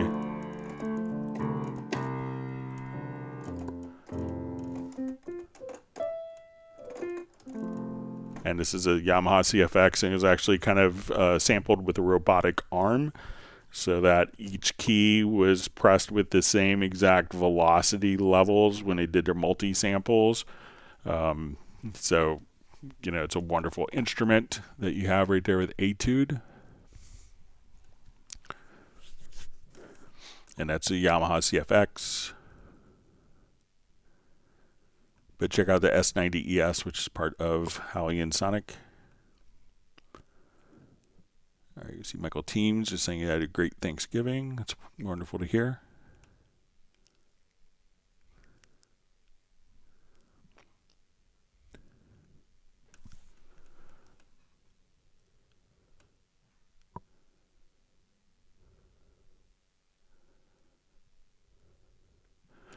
All right, so we see from This Is Torch, hey Greg, new Cubase user here. I found that iZotope's Nectar 3 doesn't play well in Cubase. Sessions don't open when there's an instance of Nectar 3.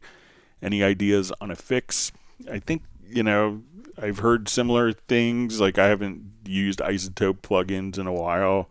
It seems like there's lots of people complaining in many other forums about these issues, not only with Cubase, but with other DAWs. So I think it's not going to be, but make sure, one, that you're running, you know, I think when you install iZotope plugins, if memory serves me correct, and I haven't done it in a while, that, you know, it would install the VST2, the VST3, the VST2 32-bit, the VST3 32-bit, and the 64-bit. Make sure that you're, you know, have the latest versions. But sometimes when I know that a lot of the iZotope plugins kind of fail the plugin like test and get blacklisted or blocklisted from the system, and people are often shocked with that, but they do fail the quality assurance test for a reason. So, you know, you could reach out to iZotope with that, as, you know, obviously zillions of other plugins work flawlessly within Cubase.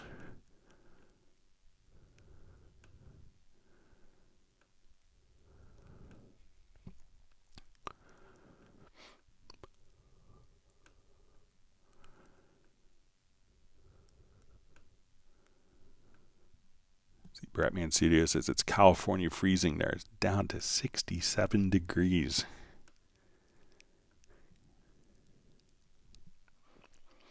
All right.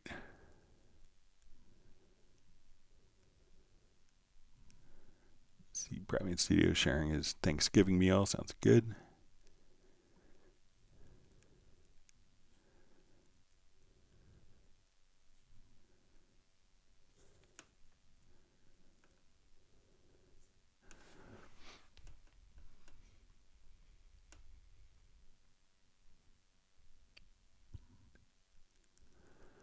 All right, so you see Bratman Studio says, hey, Greg, maybe someday we could pick out different effects and do a little tutorial during class.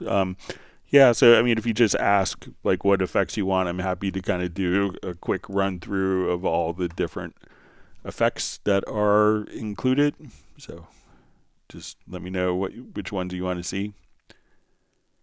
All right, great to see DaVinci Girl on. Thanks for joining us today.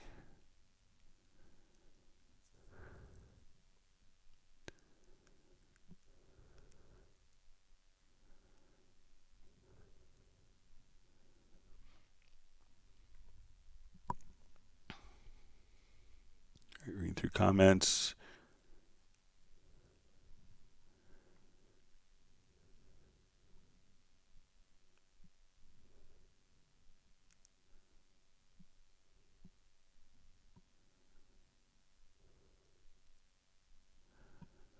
All right. All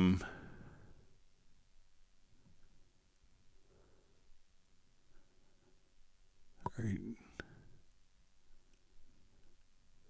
All right. Just reading. Let's see, from Bratman Studio. Let's see if just seeing if I understand this. It says Greg corrected my thickening of vocal to thinking. Sorry. Let me just go back and see.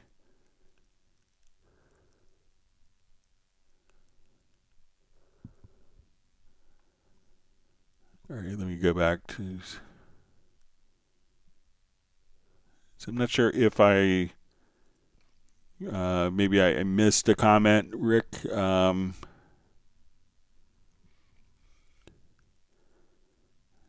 just see Bratman Studio just says Greg auto-correcting my thickening of vocal to thinking. Sorry. So let me know if you want, like, if you want to be able to thicken a vocal, if you're looking for that. Sorry if I'm going down the wrong hole with this, but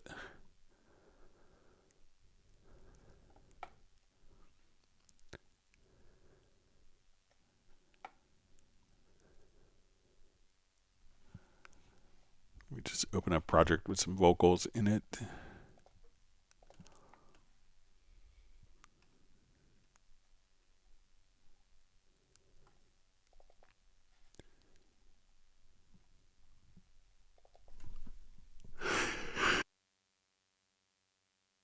Sorry, just had to sneeze. Sorry about that. Didn't get to my mute button in time. All right, so let's say if we want to like thicken a vocal sound, let me just.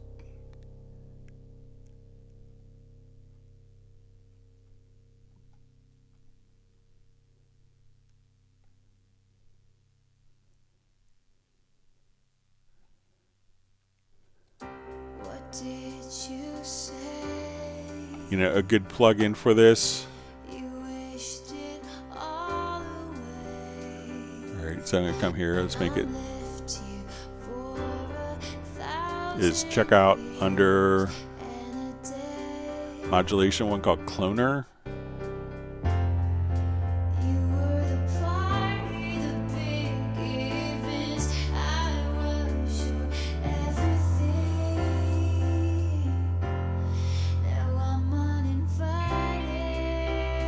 And this is kind of like a multi.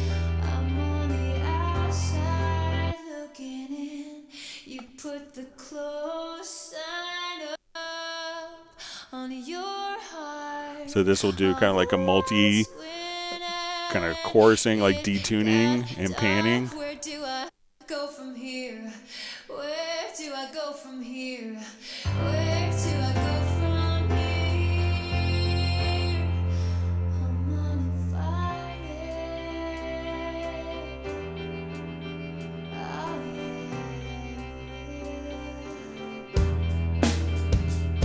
yeah.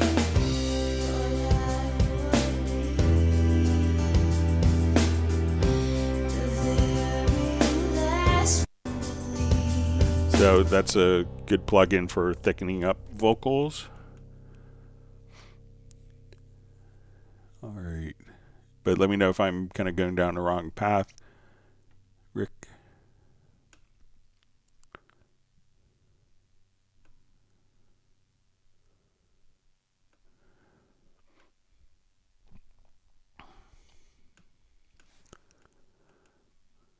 All right. All right, so we see Da Vinci Girls received 1 gallon of chocolate chip ice cream.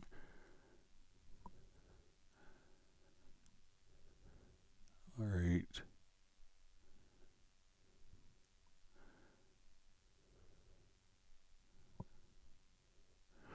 All right, so we see from Spacer584, hello Greg, is there any way how to use multiple VST instruments, not HALion, together with one track and notes, so multiple sounds together playing one track of notes?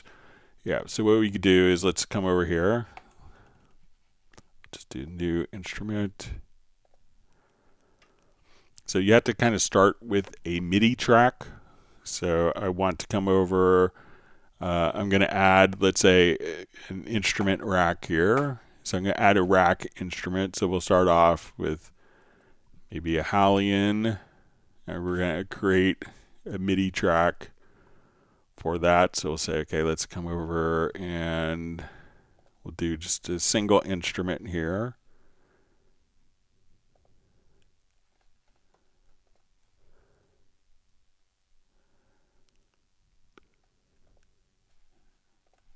Get some of my licenses updated.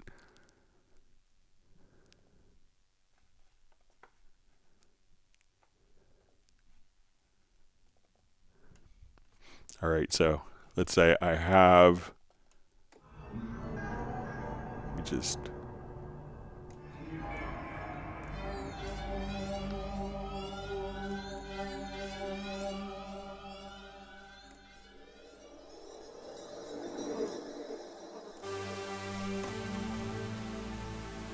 all right, so let's say we're going to start with this instrument. We want to layer multiple instruments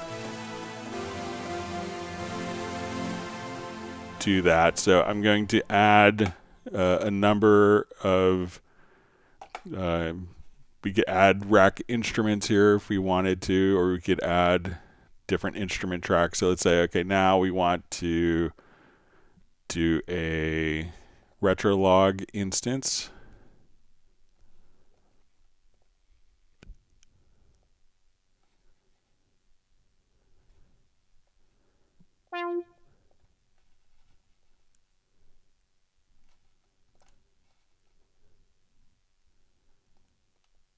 Here. Okay, and let's add an instance of the grand.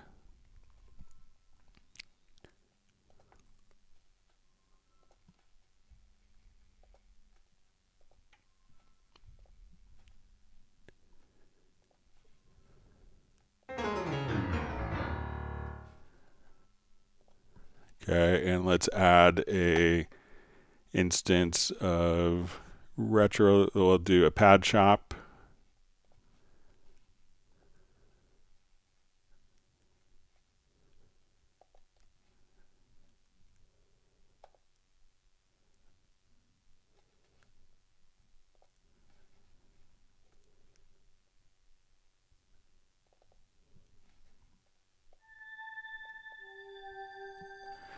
Okay, so I want all these to play from this one MIDI track here. So we have a MIDI track, and what I want to do is we'll go to, let's say, our inspector, and then we have what we call MIDI sends. So we'll come over,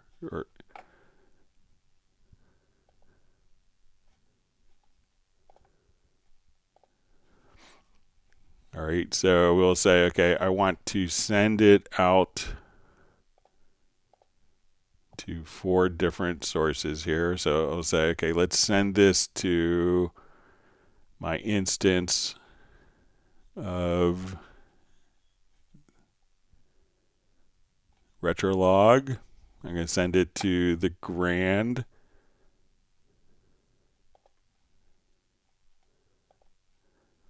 and to Pad Shop. And so I could also do, and we'll add one more HALion Sonic here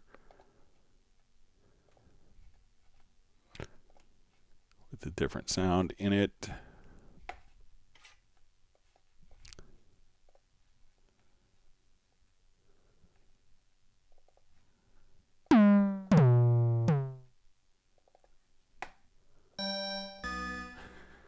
Okay, so now we just come right over here. We'll send our fourth instance to our HALion Sonic.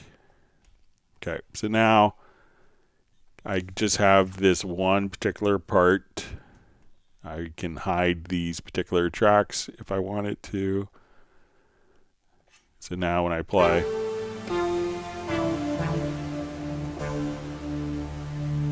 all of those different instruments will now be sounding.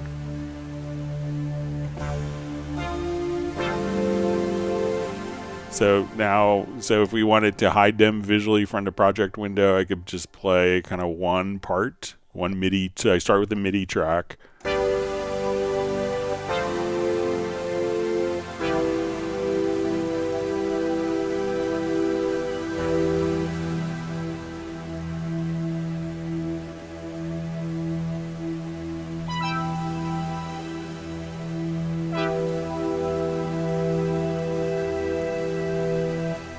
And all of those voices are now playing back from one track. So start with the MIDI track, and then on that particular MIDI track, you can go to MIDI sends, and then at this point, you could have it access, and I could also just say, okay, I want the grand to do like an arpeggio.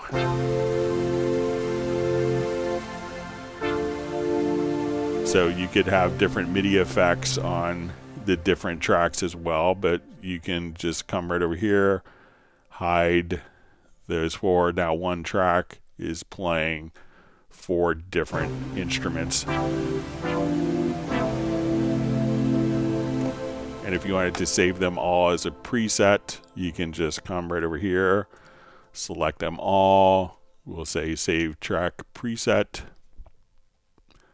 We'll say December 2nd synth stack.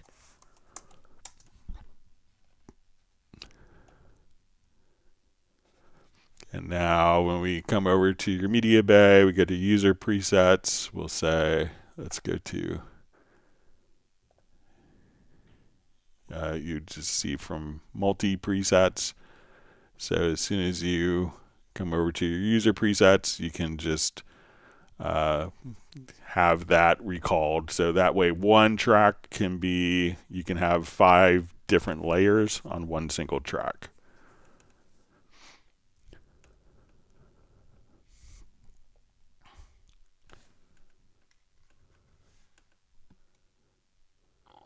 All right.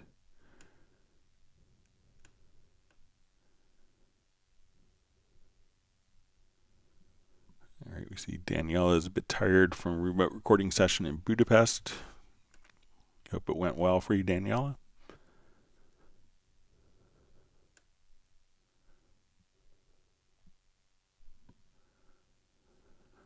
All right, Sue's asking, HALion 7 keyboard, how do I get the keyboard to account for my 61 keys? The trigger keys and playable section appear to be laid out for 88 keys. So let's say if we're in HALion, so let's go ahead and we'll open up our instance of HALion here. So let's open this up. So it will show the, it will show all of the keys,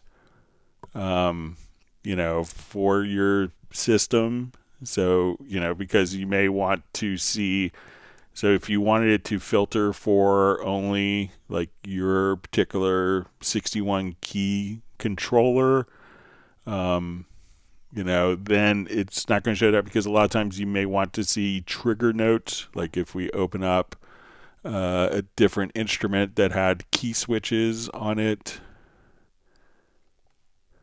So let's say if we come over to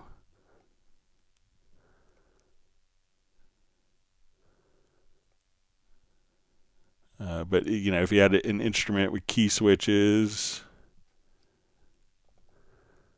you know, you'd want to be able to see the key switches indicated that may be out of range of a 61 key keyboard. So if that is, you know, so if you wanted to just be able to capture, you know, to filter, if you're expecting it to filter to see to match the keys, you know, there's a lot of keys that have functions for, you know, triggering expression maps that, you know, you may not play but are still available, and I think it's good that you'll be able to see those options available for you as well.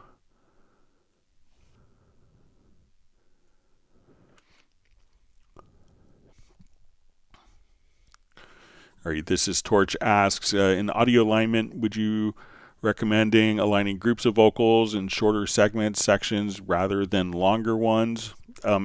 A lot of times the longer ones can work just fine. You know, so I would try the longer ones and see, you know, it's not like it's loading it into the RAM of a sampler or something like that. You know, it's processing the audio and shifting it.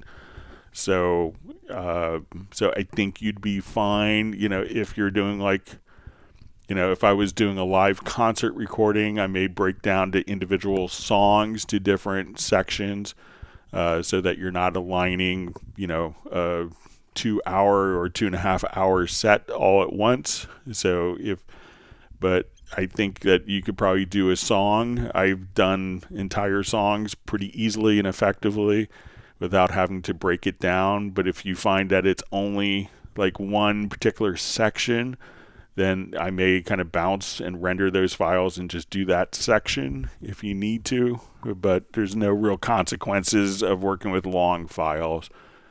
But I wouldn't think you'd have any problems with a song length. But if it was going to be like 2.5 hours, that could kind of creep up into memory stuff if you don't have a lot of RAM in your system.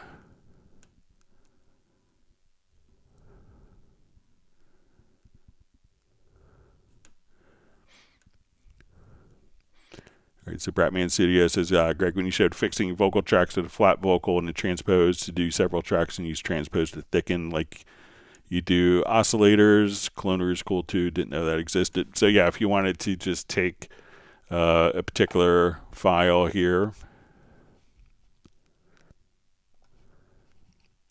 so let's say if we activate this,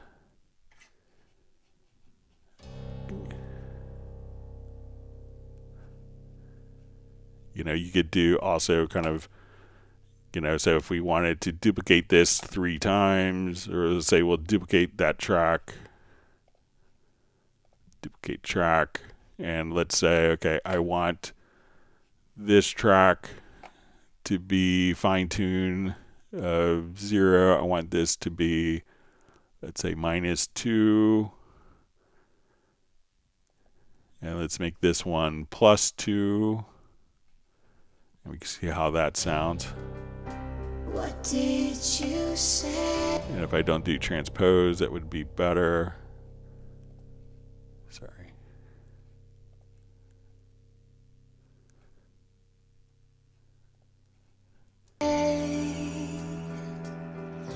You wished it all away. And let's try 1. And I'm left here for 1,000 years and a day.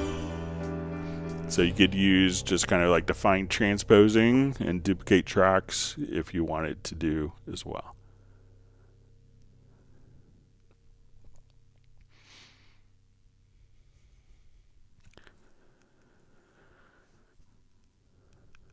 All right, so we have JB3636 says, hello, Greg and Cubase friends. Greetings from Raleigh, North Carolina. I'm happy that my work schedule is allowing me to join in live more often the next few months. It's great to have you on. Yes, my brother lived in Raleigh for a number of years, did his residency and internship in Raleigh at UNC and Duke.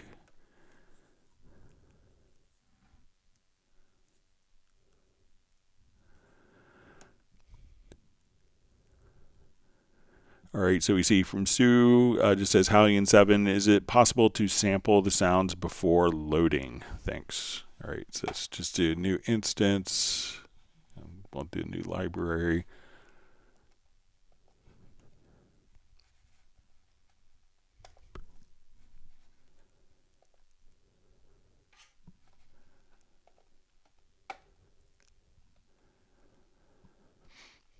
Okay, so let's say we have our HALion 7 here.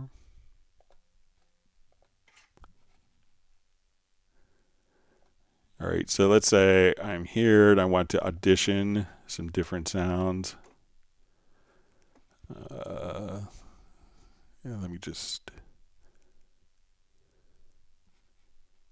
see if I come here. Let me just, I think there's a way in the MediaBay, so let me just try from, I'm gonna, so we have that open. All right, so let's come over. I think there's a way of doing it in MediaBay. So let's go to our VST instruments, and we'll say to HALion.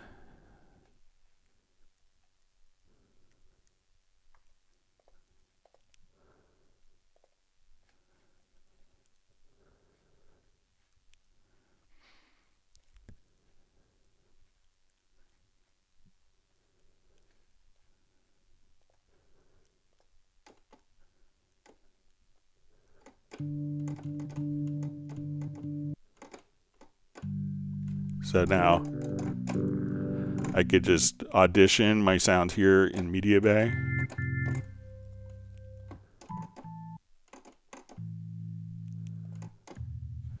So let's say, okay, I want to come over, let's go to, let's see. So let's say, okay, I want to go to Anima. So just from once the instrument is loaded up,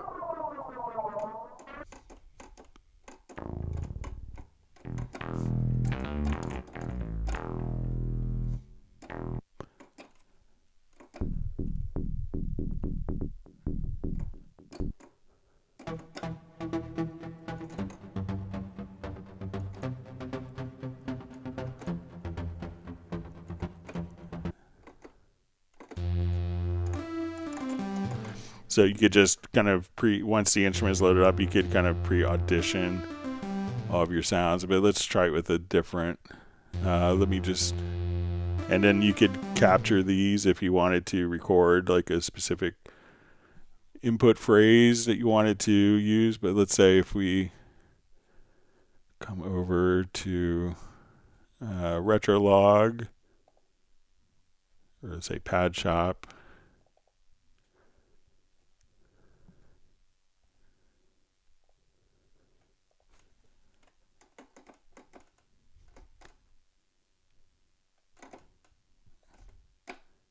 Yeah, so I think the instrument might have to be loaded first and then, so let's say.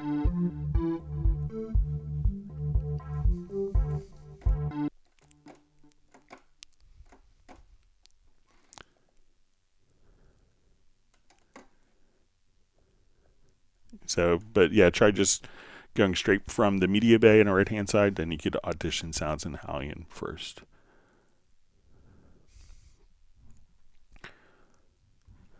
All right, so we see from Spacer584 says, thank you, Greg. So appreciate it. Is it limited to 4 maximum? So currently there are 4 different sends.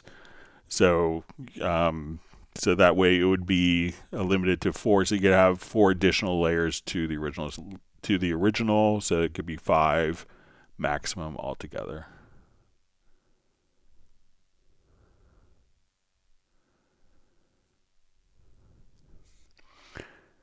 All right, so we see from Roland Stuff, it says, hi Greg, when extracting MIDI from VariAudio vocal, there are several pitch extraction and volume mode options offered in a pop-up screen. Could you please explain what each means?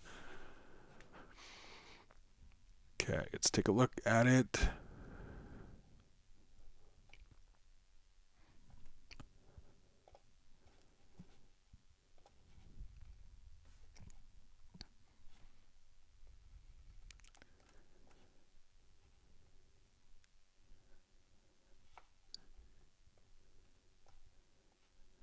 Okay, so let's say we're going to do our VariAudio, and we'll come over here. So let's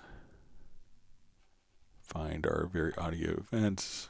All right, so let's say we have our VariAudio here, and we're ready to do our MIDI extraction. So when we come over, so let's say we're going to extract MIDI. All right, so one of the things that you'll have is basically different forms of pitch bend. All right, now MIDI pitch bend itself could be pretty coarse. So, we could think of there's going to be 16,384 values kind of in between. And when we develop VST3, let me just clear my throat. When we develop VST3, the MIDI may not match exactly let me clear my throat one more time, sorry. When we had like the little subtle nuances, like often the pitch bend wouldn't be accurate enough to match the actual precision. So when we came out with VST3, it was basically a precursor to MIDI 2.0. And so when we want to do more accurate like pitch shifting, and we have a VST3 instrument that can take advantage of that. Like, there's a lot of VST3 instruments, but not all of them can do like note expression, kind of like, MPE style editing in MIDI. So, Cubase can do it, VST3 can do it. Not all companies have added that support and functionality into the system. So if you have an instrument that could more accurately respond to that, so we could just use kind of no pitch bend data. So if we had the vibrato here, it would not include the vibrato if we choose just notes with no pitch bend data. We could also have kind of static pitch bend data, which if we have just kind of one value, like if the note was all a little bit flat, it may just put in one value. Or we could have continuous pitch bend data. So if we have vibrato, we can match the vibrato up with the particular instrument. Now we could also do note expression. So if we want this to be kind of more hyper accurate, to go beyond the resolution of MIDI, at this point we could just come over here and have the pitch bend data go for the VST3 instruments, and this would be, HALion Sonic, Pad Shop, Retrolog, VST3 instruments that have the support. That way, if you're trying to mimic it with the HALion instrument, you would use these. If your instrument doesn't support kind of MPE style support in editing and kind of take advantage of all the VST3 functions, then you would use the top three. But if you're going to be kind of mimicking that particular voice with like HALion Sonic, Retrolog, Pad Shop, I believe in Backbone, that you could now have kind of more accurate curves with the higher resolution MIDI support.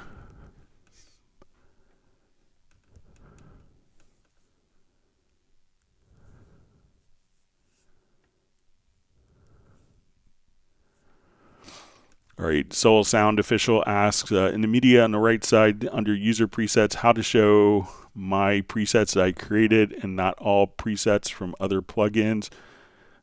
Okay, so let's go ahead. So let's say I'm in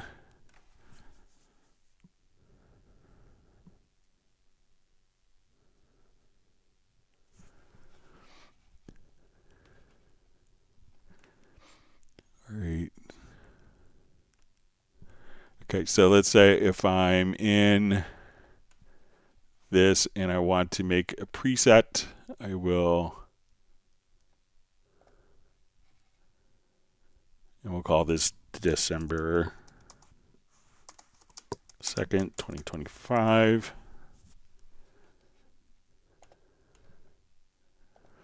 Okay, so now when I go to user presets, we'll say, okay, we go to my VST instruments, and then we can see here's my December 2nd, 2025. Okay, so Okay, under user, okay, so in the media on the right side, under user presets, how to only show my presets I created. So when you kind of jump in, you want to not necessarily go to VST, instruments, but go to user presets to VST instruments, and then all of your user created presets will be there. And if you wanted to, have a category based on, like the plugin name, you could say, okay, now I'm looking for plugins that were done in RetroLog that were my user presets. So here's the one that we just made. All right, and I think there's a second part, and how to save track presets and effects presets separately. Okay, so let's say I want to save this as a track preset. So I would right click on the track and we'll say save track preset. And we'll say December 2nd, 2025.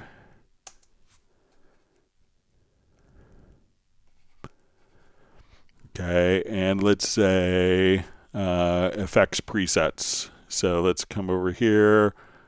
Let's say if I add an effects channel track, we'll go to, let's say, an auto pan. And let's set this. So we'll save this preset.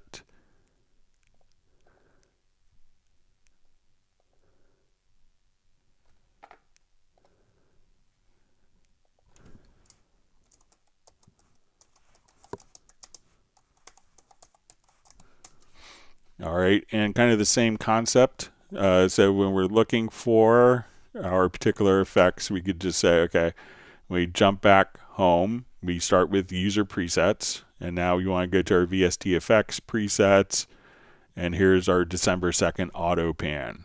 When we want to go to track presets, say VST instrument, we'll see our December 2nd, 2025.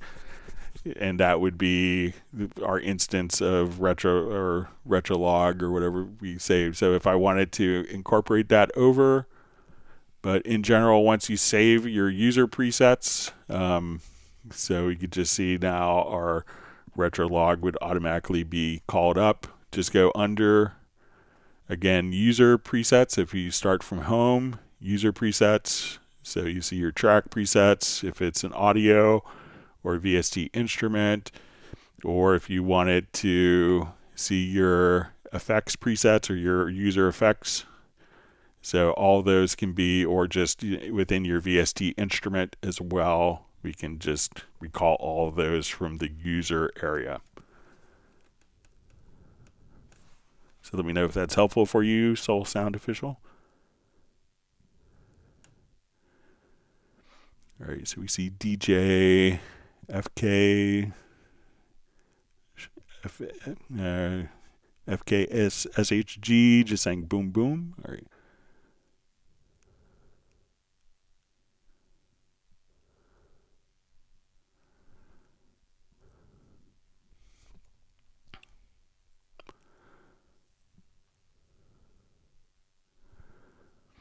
Okay, so we see from Spacer 584, just says, thank you, Greg. Is there possible to affect these once it's a MIDI track, send effects, automation cutoff filter, for example, of these together?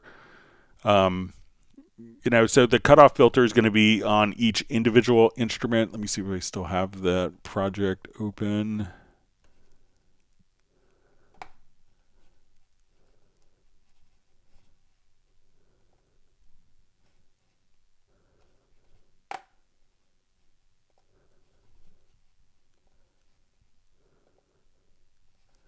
All right, so let's say we have this project, so this will be our master.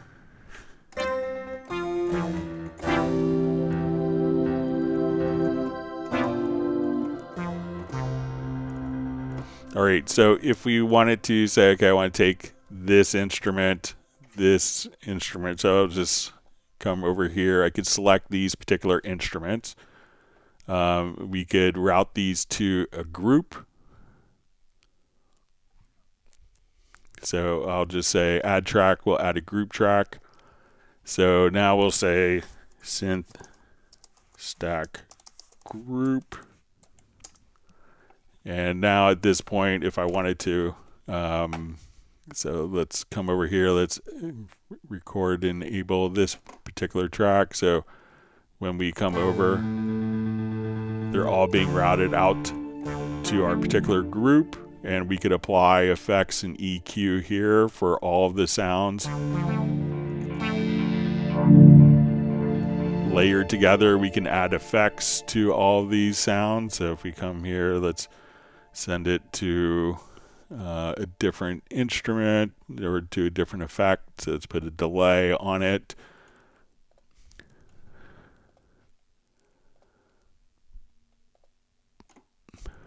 So now when we come over here, so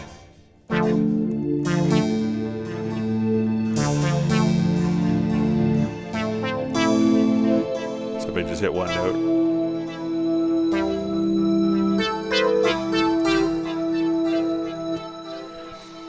but each of the filters and cutoffs would still be, you know, within the particular instrument. So, you know, if you wanted to apply a cutoff, you know, like the piano may not have a filter cutoff, but retrolog the synthesizer may. So each of the filters would still be handled on the independent instruments itself.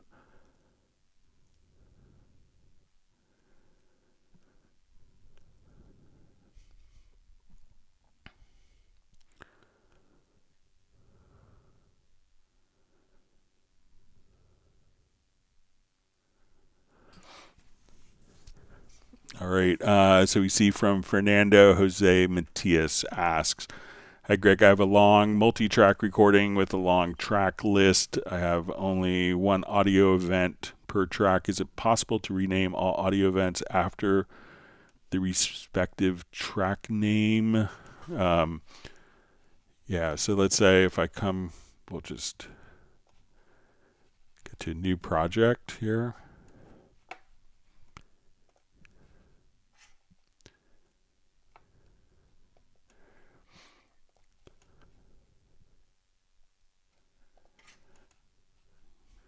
All right.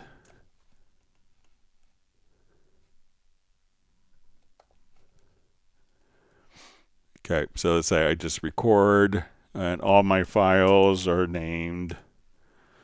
Let's say you have very creative names, like someone recorded everything without naming the particular file. So you have audio 1, audio 2, audio 3, etc.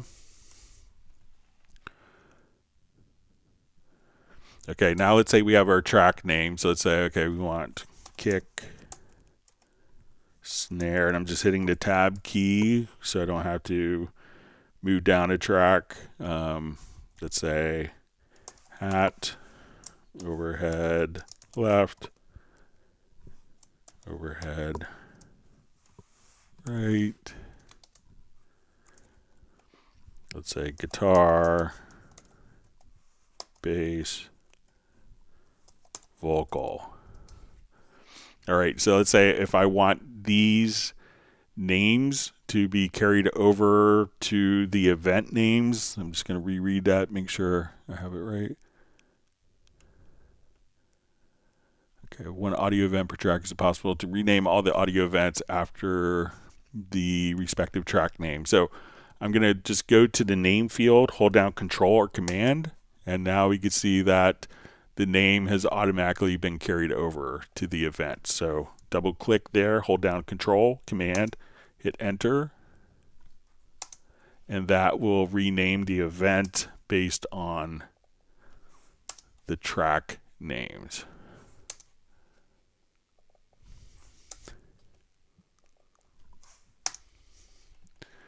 So again, just double click in the name field, hold down Control, Command, hit Enter, and then all the tracks, all the events will now carry over the track names.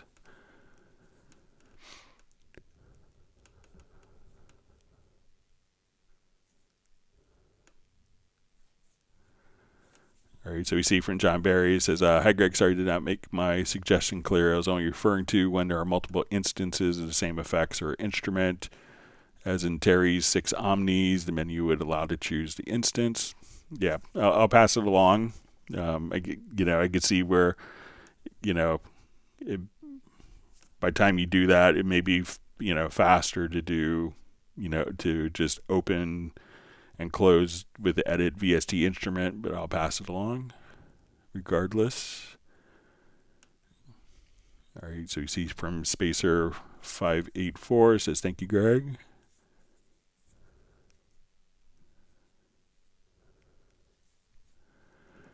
All right, so we see from Roland stuff. It says, thanks for explaining the different pitch extraction options, Greg. I guess just note to know pitch bend data is safest, as you can then use whatever destination VST has under its hood. You could always, include the pitch bend data. The pitch bend data will work on VST3 instruments if that's kind of a crucial thing, like if someone's singing and they're kind of scooping into notes from the blue note, we're going to, kind of scooping into the pitch deliberately, and you want that to be translated into MIDI, then, like if you're trying to emulate a saxophone and, like those little subtle pitch bend cues can make a big difference.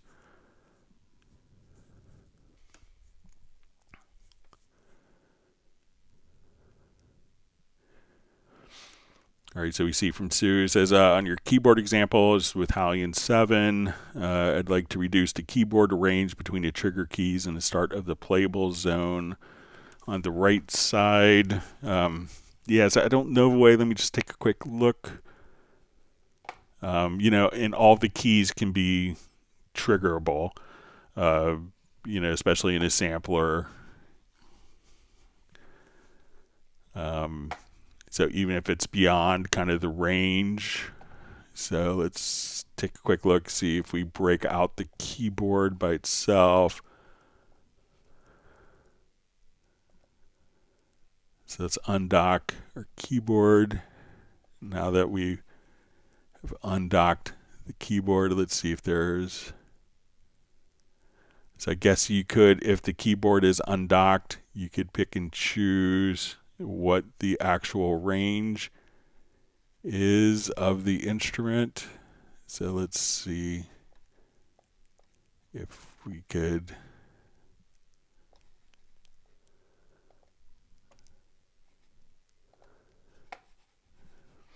let me load a quick program up.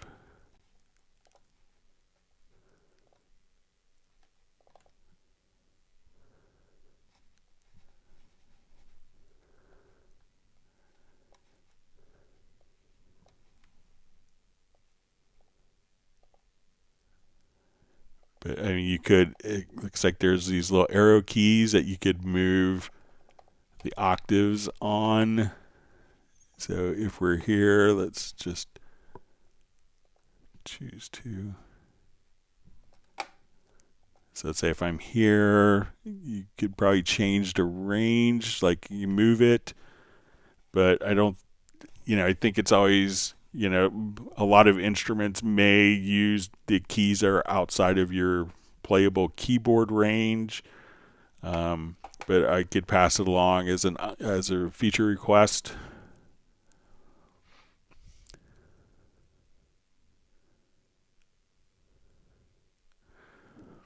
All right, Yazian Trabi Music asks, is it possible to import cover art for an EP, song, or album in Cubase 15 Mixdown? So if with Cubase 15, I'm not sure if it's the Mixdown or if you want to import the cover art or generate the cover art. So Cubase isn't going to, I'll just check one more time. I don't think it's going to generate the cover art. You could do it inside of WaveLab with the metadata.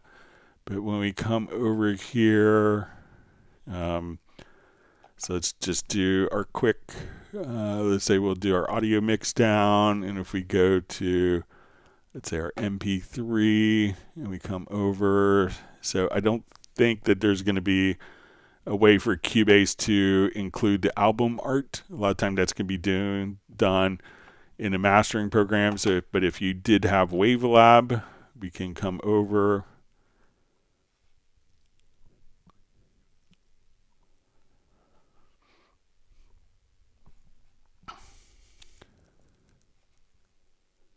So if we come over to like the metadata portion and we edit the metadata, so if we have this and we could access this within an audio montage, here we could choose to, okay, I want to go to my ID3/iTunes, and then you could import the lyrics, your IDs, as well as the picture directly there, but you're not going to import or export the picture within Cubase.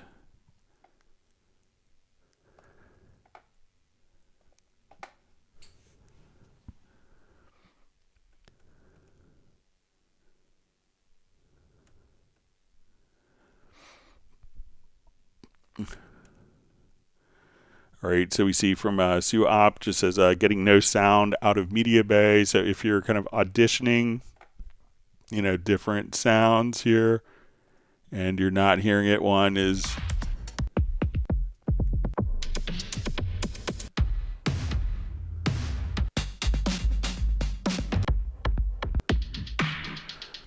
so often, since MediaBay, the files don't have a home yet, you may have to just come over to your audio connections. So make sure one, you know, what I always do is just, if you go to your out, you know, make sure that I set my outputs here to, I'll just remove that.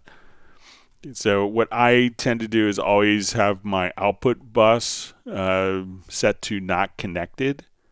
It seems counterintuitive at first, but we're going to actually be monitoring through the control room. And in my main, I right click and we could add a monitor. And here is where I make the audio routing. So now that I have that done, I can just, so it often helps, but let's say if I don't, I'll disable my control room. And let's go to my outputs. And if I'm just using the outputs here, so now you can audition there as well. But sometimes if it's not working, go to like the audio connections, and then you may see, sometimes you might see like use this as like the main output. But if you try to, and I always would encourage people to not have this connected and go to the control room and do the routing there, because that will allow you to send a lot of additional data like scrubbing and preset previews, stuff like that, through the control room.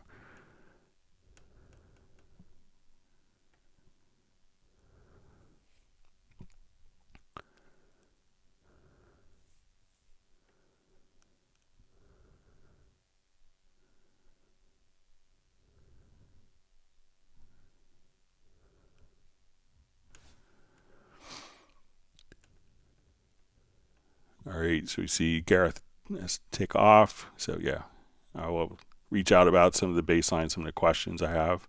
Thanks for joining us, Gareth.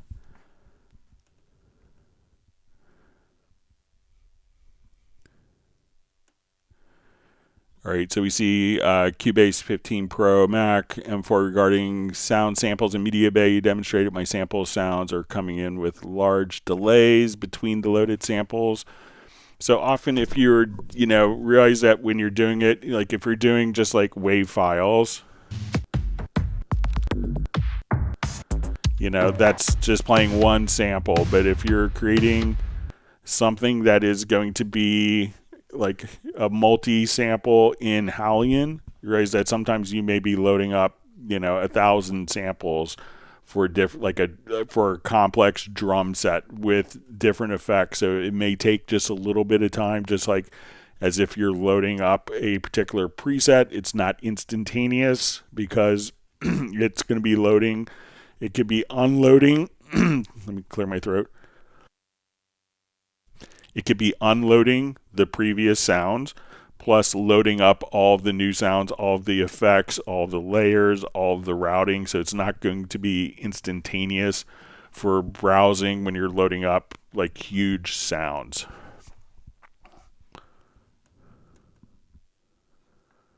All right. So I think we're kind of see if there's any more questions that pop in before we go to some of the questions that were mailed in. Thanks for all the great questions from everyone.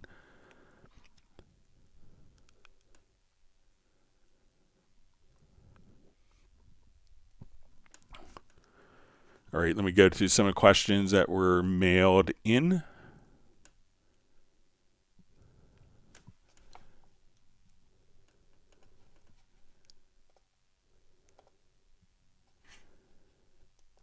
All right, let me open up a project here quick.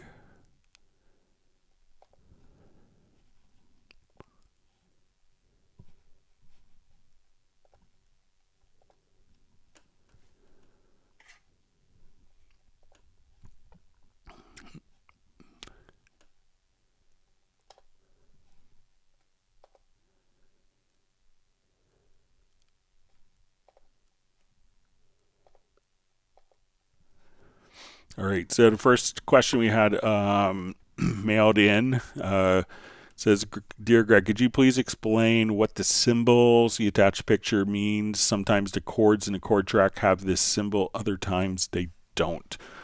All right, so we'll show the symbol here. So if I select an event and we go to our project menu to the chord track and we say create chord events, all right, so Cubase is doing its analysis, and when we look at our chords from this particular event, we'll see this little, almost like an asterisk at the upper right-hand corner. And that means that Cubase has extracted this chord from the make chords function. And when we actually place a chord in, so we'll notice that we come here, we put a chord in, that we don't have that symbol. And that when we don't have that symbol, that indicates that it is a user entered chord, like a chord entered specifically. But when we see the little symbol here, like this little asterisk at the upper right hand corner, that indicates that that is a chord that was created using the make chords feature. So just a distinction between those two, how those two are notated.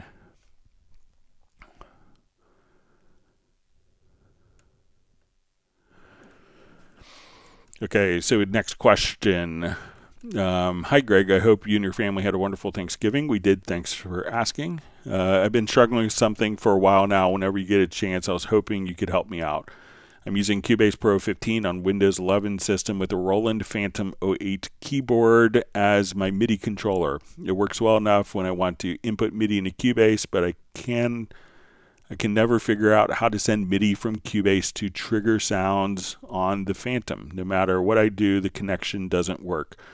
I'm hoping you can help me with this because it will unlock a wealth of sounds that I could use in my projects.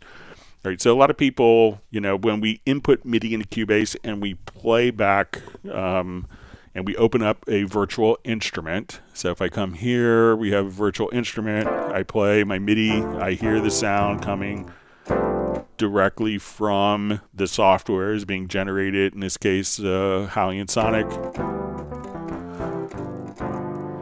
So this is generating the sounds. The sounds from this are now coming, and we're using an instrument track in this case. So the incoming MIDI is being routed directly to the software instrument. The software instrument outputs, generates the sound, and sends it out to the audio interface. Now, when we want to utilize the sounds of an external instrument, like your Roland Phantom 08, what we need to do is we're going to create a MIDI track. All right. And on this, we want to make sure that we have the correct MIDI channel set. And we want to set, we could say all MIDI inputs. And for connected, this is where we want to be able to send the information back to the Phantom MIDI-wise.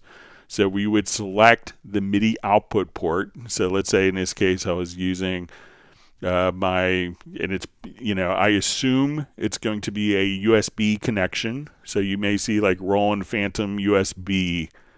So you would select something like that. So now when we add a track, the MIDI will come in, but you may not hear it in your audio, from your audio interface. And some people go like, oh, it's connected via USB. So, but the audio, if you have another audio interface, that is the audio interface that's being utilized, not the audio interface on a Phantom. So when we do this and we have MIDI data recorded, that MIDI data will be sent to the Phantom, the Phantom or the external instrument.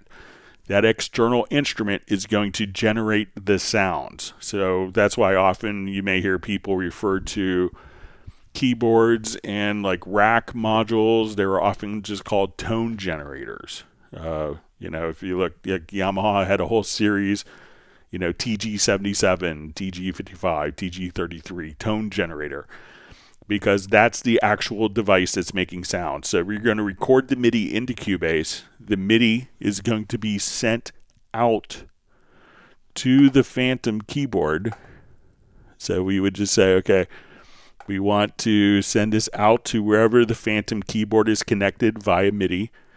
Then the sounds are going to be coming from the Phantom keyboard. So the audio isn't going to be going into Cubase at this point. The audio is playing on the Phantom. Now, for those of us who've been doing MIDI for a long time and started off where we had to have external instruments, before Steinberg invented the VST instrument revolution, we would all have mixers. And the mixers, we would take the audio, and this is even before audio was viable on computers, and we would have lots of MIDI keyboards, MIDI rack modules that go into the mixer so that we could hear the MIDI, hear the output of the keyboard, hear the output of the Roland Phantom. That audio would go into the mixer. So often we would blend multiple keyboards together into a mixer. So at that point we would go, okay, and then if we wanted to record that as audio, we could just take the output of the mixer and record that. So generally, a lot of people now buy a keyboard and they see how easy it is to work with virtual instruments because all the sound is coming from the software. But when the sound is coming from the instrument itself, we have to get the audio from the keyboard, so that you could hear it. So often that's going to be one going into a mixer. Now, if your audio interface has additional inputs, we could also create something like called an external instrument.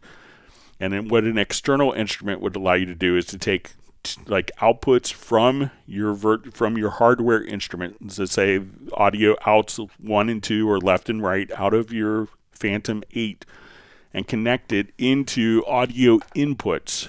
So we want to have dedicated inputs so that when we come over here, we could just say, okay, we're going to go to our audio connections, and we would say we're going to have an external effect. So we say, okay, we're going to go to, or external instrument rather. So we'd say, okay, we want to go to my Kurzweil, my MPC, my Phantom, and we would basically, we have to use 2 inputs from our audio interface, and then we could dedicate that. Now what this does is when we go to add a virtual instrument, we can now add an instrument track once that's been defined, and we'd see under external instruments, so let's say, okay, I want my MPC or my Phantom, whatever.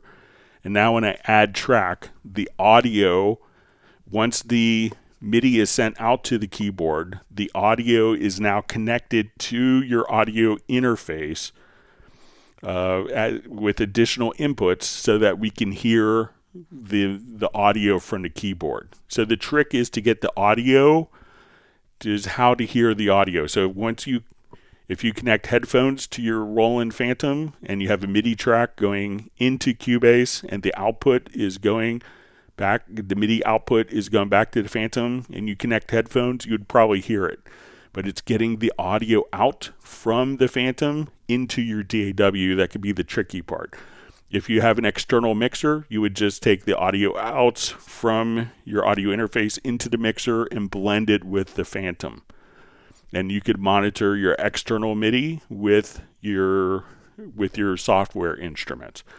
If you have, again, additional inputs, at that point, route it as a external instrument, but realize that you'd probably have to have that stay. So if you have a 2-in, 2-out interface, and you're using it to record your microphones or guitar, bass, saxophone, your vocals, that may not be a great choice for you. So again, it's just getting the audio from the Phantom so that you could hear it with the audio from your particular interface.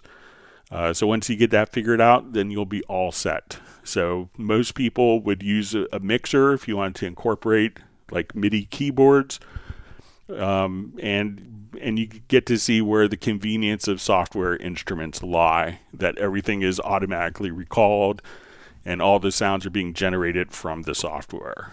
But you can get it done pretty easily. Just be aware of, you have to get the audio from the Phantom somehow blended with the audio outs of the DAW, or blend it or route it to an external instrument. And that's if you have the particular audio connection set up for your external instrument. So basically you come here, you say add external instrument. We want to say this is our Phantom. And once you create that, what inputs it's connected to, and then load that up as a software instrument, and that will patch the audio in. And once you have that Phantom created, it will show up as, so that we could run it through your EQs and effects and all of your software plugins. So let me know if that helps. I know it's a simple thing that's complex now.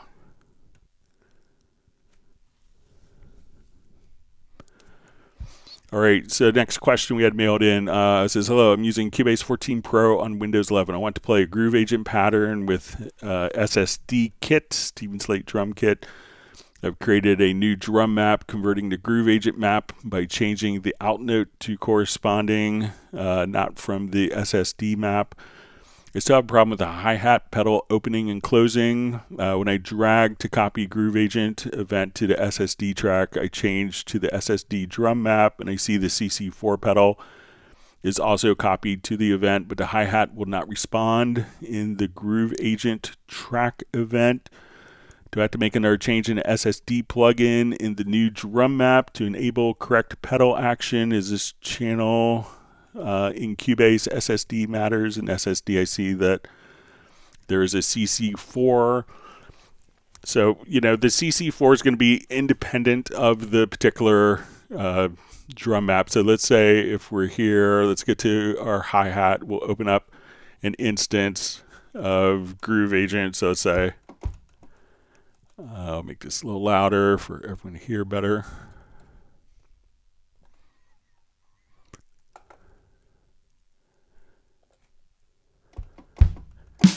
All right, so usually when we go and we select the hi-hat, we could, so I'm going to hit the, I think it's the, so I'm hitting the A#1.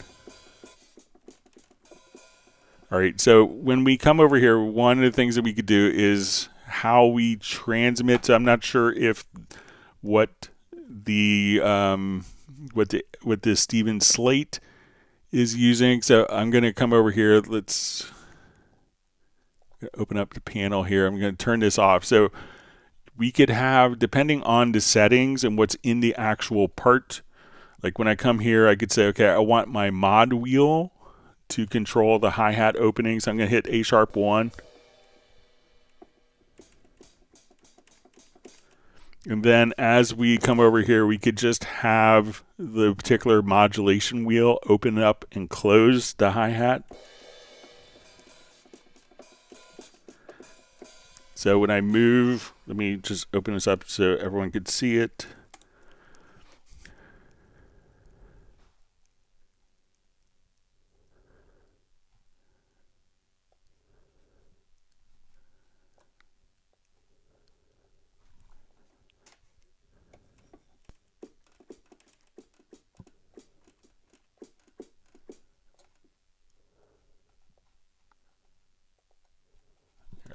Let's just open it up one more time.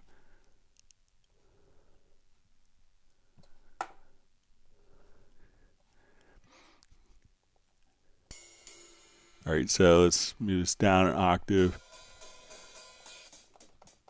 So as I move my modulation wheel, if my MW is selected here, we could just come right over here and we could choose to have the modulation wheel move those particular events. Or if we don't have anything selected, MIDI CC 4. So I'm going to move my mod wheel. And as we play this, I'm going to put on an input transformer so I could transform my MIDI CC 1 into MIDI CC 4. So now as I play, now MIDI CC 4 is doing it. So make sure that when you're doing it, so it's not going to be a drum map, but you have to figure out, if you see MIDI CC 4 from Cubase, figure out what MIDI CC is going to open and close the hi-hat in the Steven Slate drums. So it should be, most of them are pretty universal that match the MIDI messages that are used on hi-hat pedals for electronic drum kits. But, if you want it to be CC1, you could do that. Or if it's blank, it'll respond to MIDI CC4 to kind of open and close the hi-hat. So make sure that, that particular CC message is carried over, and that should open up and close the hi-hat for the particular instrument. And if it's a different MIDI CC, you may have to use the MIDI logical editor to convert MIDI CC4 to MIDI CC1 or to whatever CC is utilized in the Steven Slate drums. All right.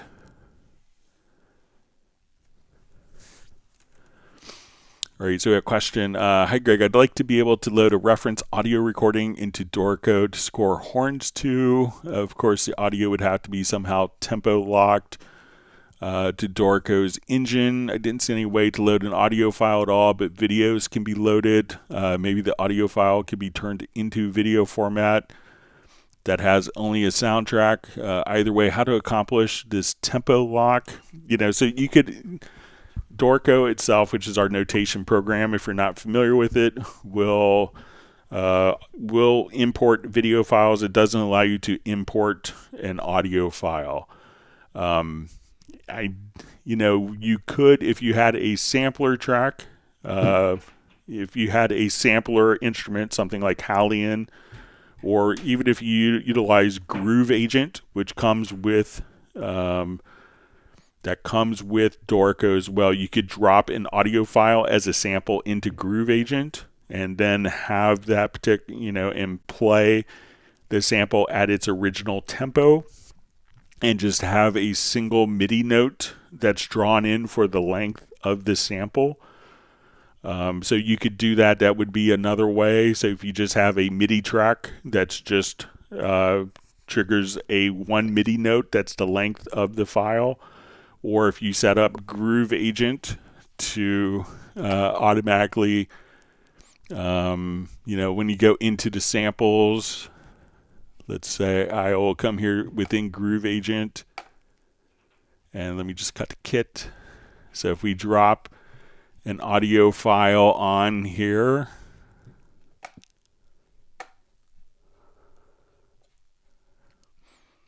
all right, so let's say,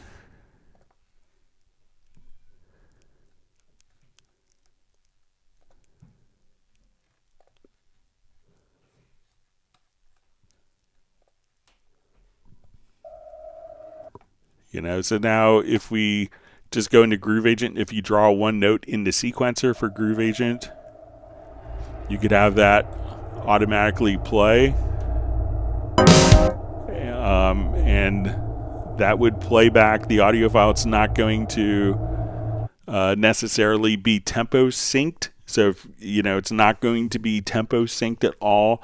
If you do have Cubase, you could do the tempo map of the audio file and extract the tempo map and export that as a project into Dorico. So if you're in the particular if you're in the score editor at that point, you could just simply export that, and that would export the project with the tempo map automatically. So once you're in the score editor, you can just export it as a Dorico project. But there isn't a way for Dorico to, and that workflow would probably be a little more DAW-centric, DAW-based, even though you're kind of doing the end result inside of Dorico. But if you had to get a WAV file over inside of Dorico, consider just dropping it into Groove Agent, and and you could switch kind of the playback engine here to just play. So like, if we have a sample, you could switch kind of the playback mode to, let's say if we just come over here instead of just until release. So if you just trigger a particular sound, like if you played the note here, so let's say you do A1 until that MIDI note is released, that file will play back, but it won't necessarily carry over like all the tempo changes that you want to be locked. But you could get the audio file in utilizing Groove Agent SE that comes with Dorico.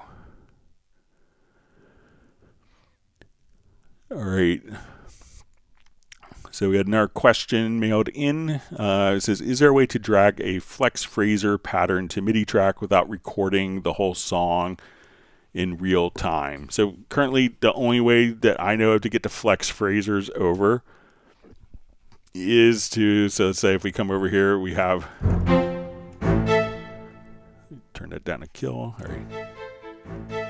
All right, so if you're not familiar with FlexPhraser, what it is a kind of an arpeggiator that's utilizing HALion and HALion Sonic. So if I just play a chord,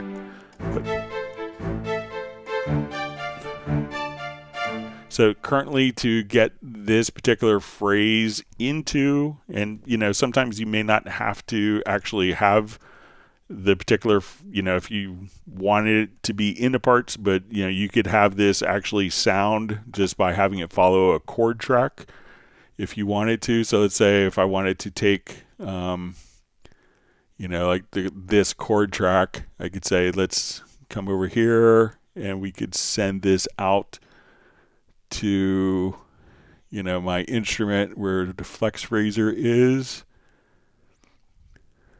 So while we play, I could just say, okay, we want this to play out of the,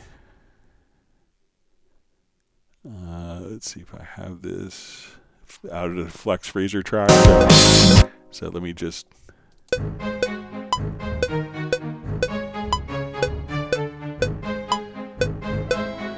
so you could have it kind of automatically follow the chord tracks if you wanted to, but if you wanted to drag it into the project, which you may not need to do, because you would need to hit the record button and just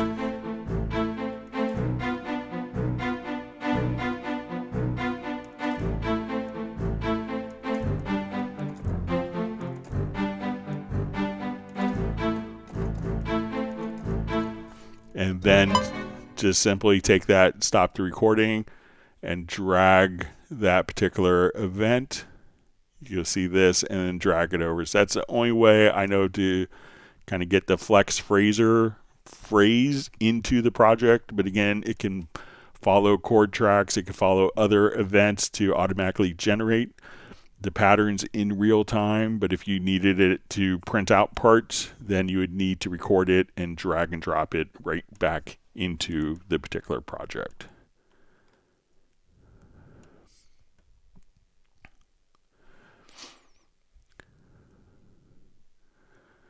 Okay, next question mailed in.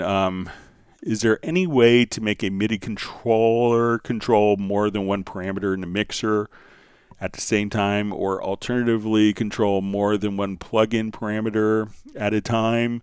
I would like to be able to control the amount of send on a mixer channel and the length of the tail of a reverb plugin by moving just one control knob.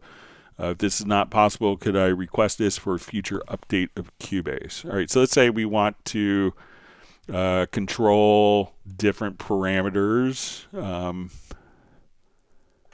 on a synthesizer from one single MIDI control. Now this has to be all on like a single MIDI track. So let's say if I come over, we'll go to Retrolog here quickly.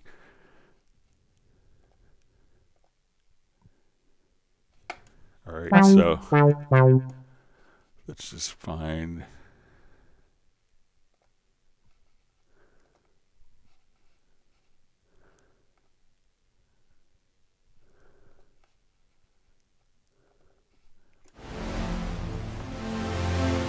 All right, so let's say I want to control multiple parameters with a single knob. So if we go into the modulators, we have what we call a macro knob. So I could say, okay, I want to control several different parameters here. So let's say I want to control the cutoff. So I'm going to click on the plus sign. Let's control our cutoff. And let's control our envelope.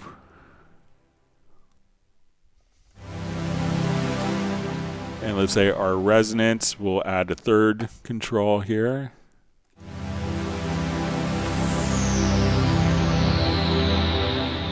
All right, so now when I play a chord, if I move this one knob, those three knobs are all moving together. Now, if I wanted to control this with one single knob in my MIDI remote, what I could do, let's go to my MIDI remote setup. I'll go to my trusty Nano control here. And I just say, okay, I want to use this particular knob. Let's say my fourth knob here. I want to use this. All right, so I'm going to go to my modulators.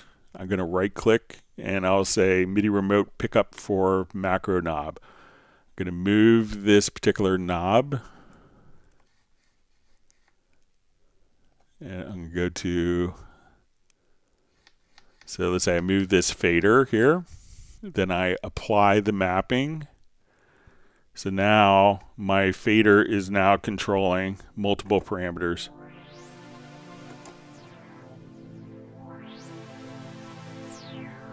All at once. So if I wanted to control that with, let's say, a send amount. So let's say I had my reverb here.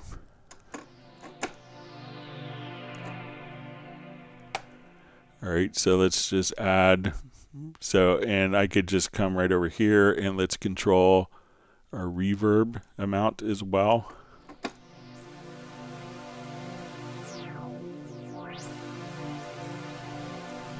So that way I could control and add more reverb. Let's add a delay. So let's say we come over here on our Retrolog track. Let's add to send to, let's say delay, or yeah, we'll just do delay.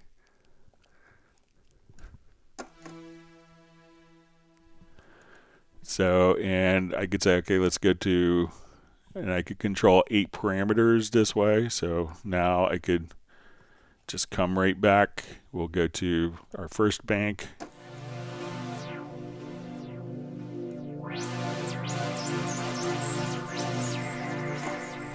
So what you can't do is necessarily control a parameter that's on a different track. So you could control up to 8 parameters on the track, but you can't necessarily, if you're using a send effect, that send effect is going to be on an effect channel track. So you might have to, if you want to control multiple parameters, assign them to the macro modulator.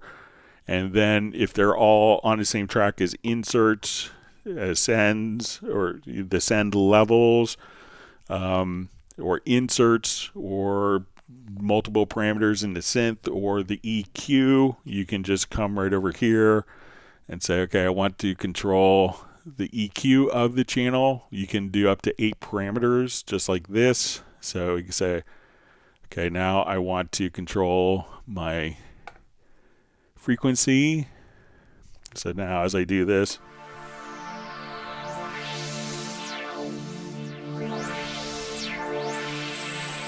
so you could record up to 8 different macro knobs, and then you could have macro knobs that are nested as well if you wanted to. So you can play around with that. All right, let's jump back to our live questions. Thanks for sending questions in advance. Again, you could always send them to clubcubase@steinberg.de. All right.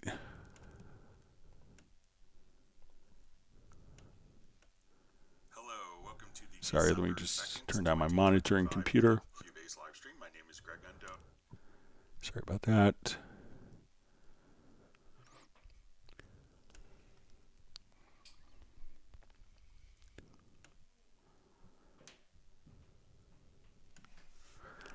All right, rolling stuff. Just see, hi Greg, I should know this, but I don't know how I can change the bar numbers without altering anything else. Please, I want to change the first bar to 1.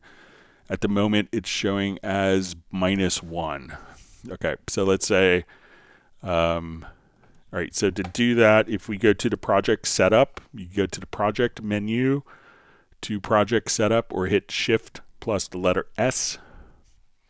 So we'll go to our project setup, and here you'll see you can do time bar offset. So here you probably have it set to 2 bars. So when I come over here now, you'll get this prompt. You've modified the bar offset. Do you want to keep the project content at its bar positions? So let's say I'll choose no here.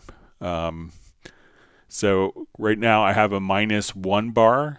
So what I would do to make everything start at bar 1 instead of bar 0 or bar -1, again, go to the project setup. You'll see the time offset bars and beats. Set that to 0. It'll ask you, do you want the modified bar offset? Do you want to keep the project content at its current position? So my current position is the project is starting at bar -1. I'm going to say no. And now everything will start right here at measure 1 or bar 1. So again, project setup, set it to 0.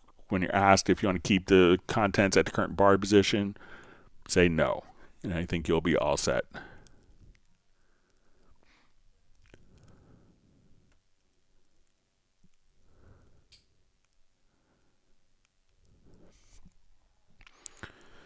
All right, so you see John Barry says, hi Greg, I've sent an email and a Dropbox link to a clip about a couple of those things in Groove Agent. If you could pass it on to the Groove Agent developers, I will. So thanks for sending it over. I'll look for it.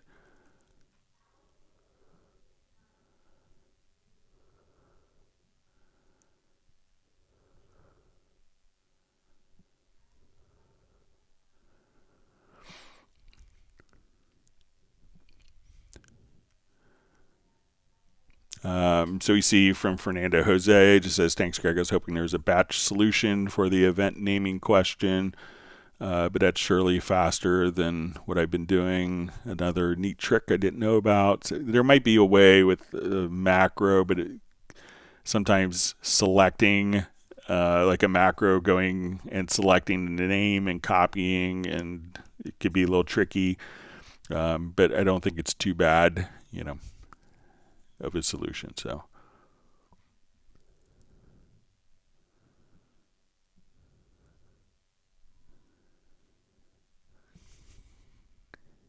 see people are starting to get their YouTube handles back. So maybe Michael Teams, maybe if you put like an underscore between your first and last name, maybe that would help.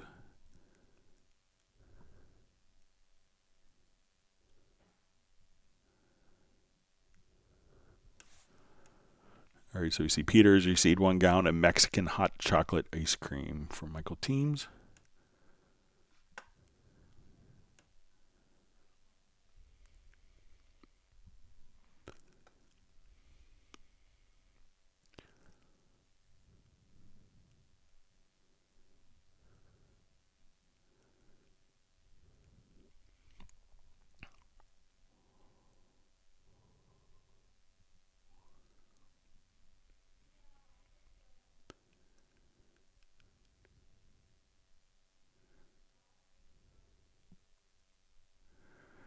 All right, so we see from Sue, it says Steinberg demo projects. Do you have anything with deep dive into a HALion 7 project composition? So I think that there was an older project, and it might be with HALion 5 or HALion 6 that could really kind of showcase a lot of the functions. I want to say it was called Falcon. Let me see if it's still, it might be on a download assistant. Let me take a quick look.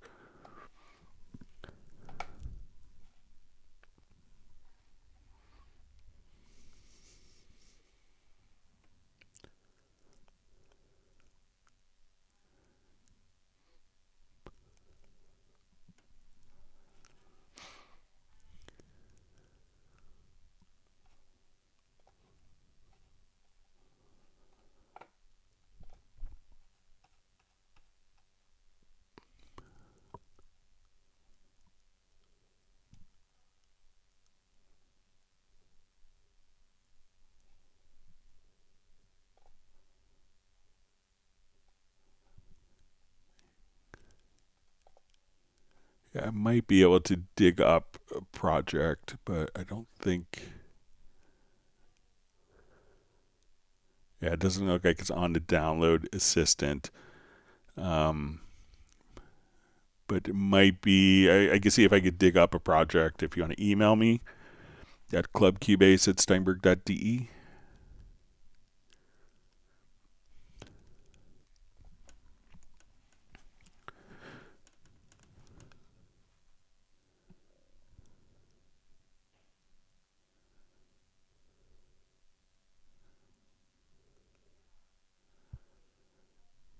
All right, we see Randy Lee is back, and he's received 1 gallon of amaretto chocolate ice cream from Michael Teams. All right, so we see Soren says he's about the crisp and crushed Groove Agent expansion today. I like to say on the Steinberg site. Yeah, so check out the current Cyber Deals promotion.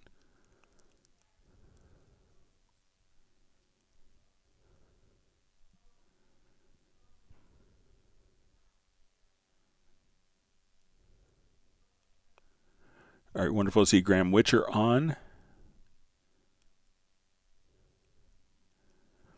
Jazzy's making a great point that FlexPhraser is a great ostinato tool, and he uses a lot of his templates.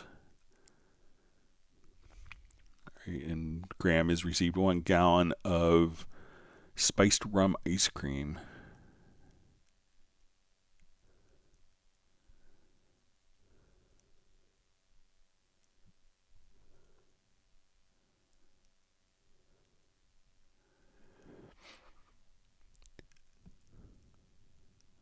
All right, reading through comments.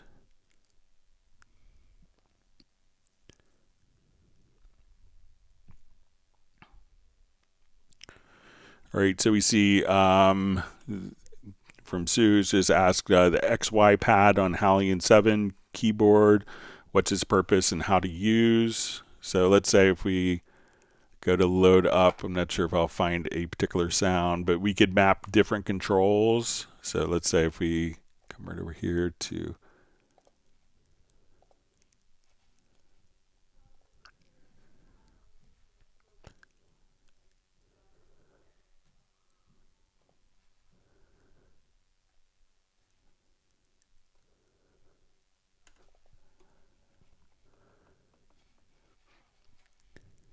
all right, so when you see kind of, it's like, you know, almost like just being able to map different controllers. Just see if I could find, you know, so this way it's kind of like if we have the XY pad, we can have like one filter open up this way, maybe a different control.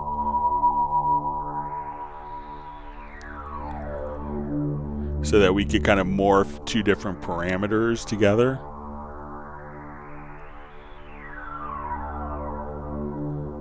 So instead of just, so now we could have the resonance and the filter control and do kind of an XY axis, so you could program patches for that.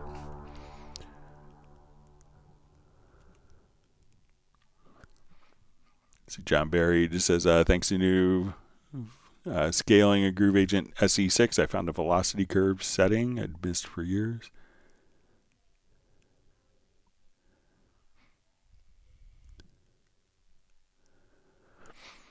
All right, so we just see, hi Greg, I can't figure out how to use HALion 7 as standalone, not showing my audio interface for playback. Also, how can I record MIDI with 0 quantize? All right, so let's just come over here. So if we go to, let's come over here. Let's get to my, I think I have the HALion 7. All right, so I'm just going to open up HALion 7 here as a standalone.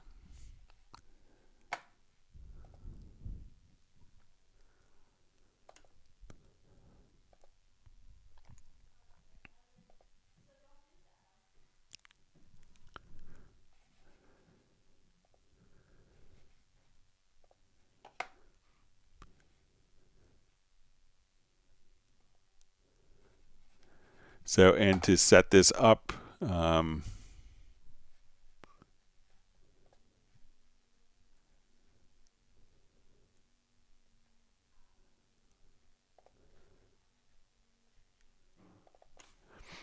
right, so I'll just come over here. Let's unselect these. So it could, you know, if you're running standalone, you might have to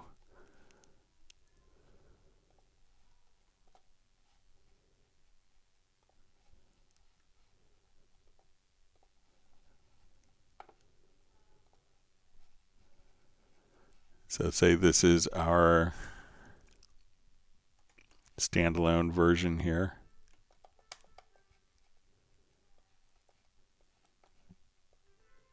All right, and let's come over here and just set this. So when we come here to the settings, we would see the ASIO driver. So here I would choose the ASIO driver. So let's say, okay, I want this to be this particular driver. We can see our audio output ports. So I'll say, okay, let's route this. And now when we play,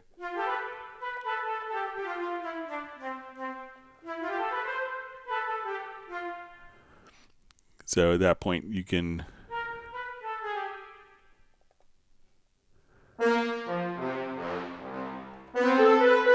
so that's working as standalone. So just go to the little settings cogwheel. You want to go to the ASIO driver, set it there, and then in the outputs, make sure the routing is done, and then you should be able to hear it right there.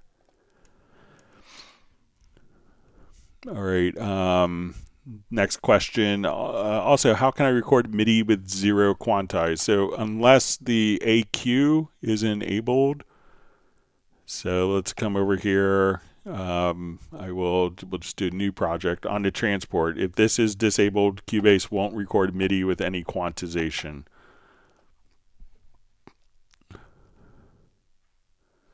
So I'm going to, let's open up, let's say a quick instrument track. We'll do a Groove Agent instance.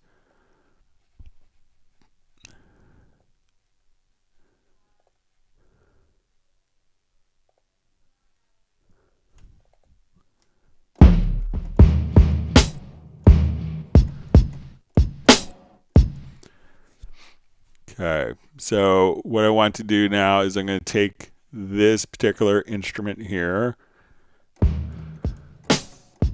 and I'm going to create an audio track and I'm going to set the input from Groove Agent. So I'm going to record the audio. So when AQ is on, that's the only time MIDI is going to be quantized on input. So what I'm going to do is just record both of these tracks together. All right, and we'll have the click going.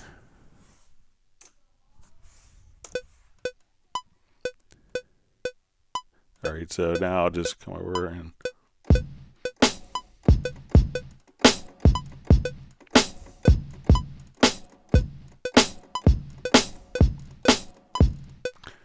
all right, and I'm just going to put this into record, sorry.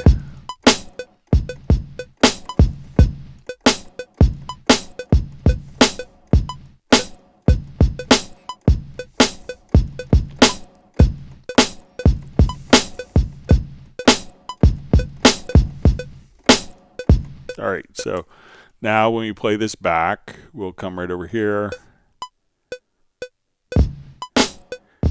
And we hear that these two are synchronized together. All right, so I'm going to quantize the MIDI information. So I'll hit Q. Let's say we want to do this for, we'll do 16th notes. So now we'll play back the unquantized that we captured at the time we captured the original MIDI.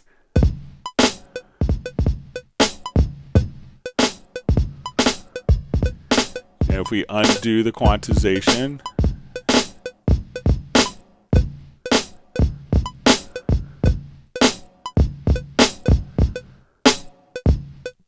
so now that it's quantized, we hear that the two aren't lined up. So unless you have AQ on, Cubase isn't quantizing your MIDI. And some people will be incredibly particular. I mean, the very first time I met Teddy Riley and I went to his studio in Virginia Beach, drove all the way down.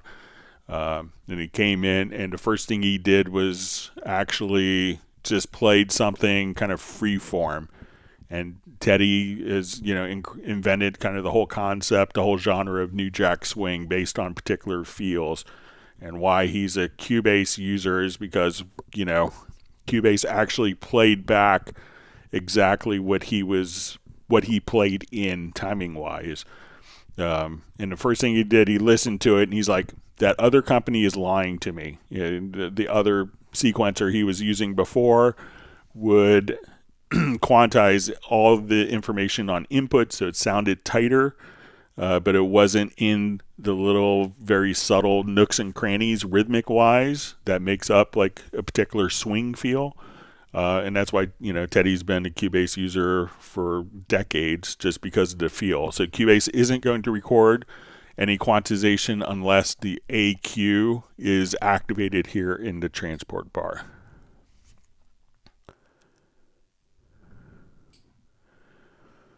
All right, you see from Rolling Stuff, thanks for reminding me how to change the bar numbers, Greg. I've completely forgotten where to find the time offset. Cheers.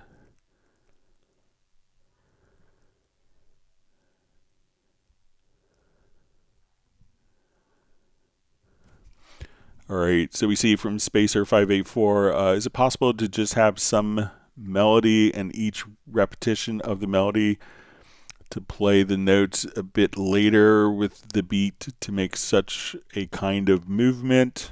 So let's say if we had a melodic figure,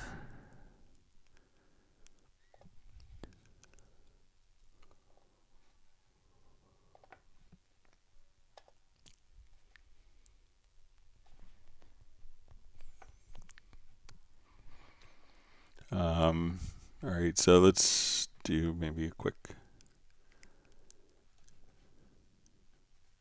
like an orchestral type thing.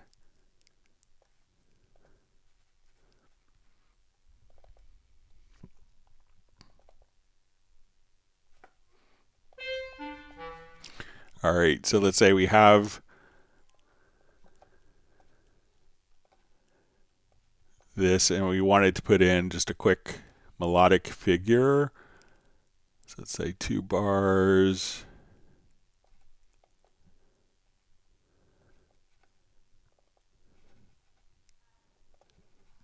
And I will just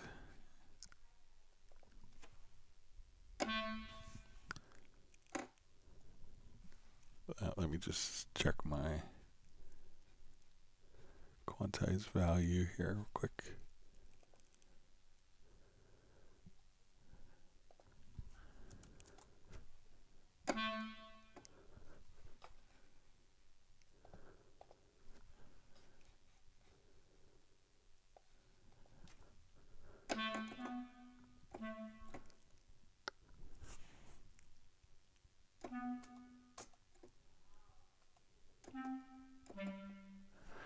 All right, so let's say we have this melodic figure.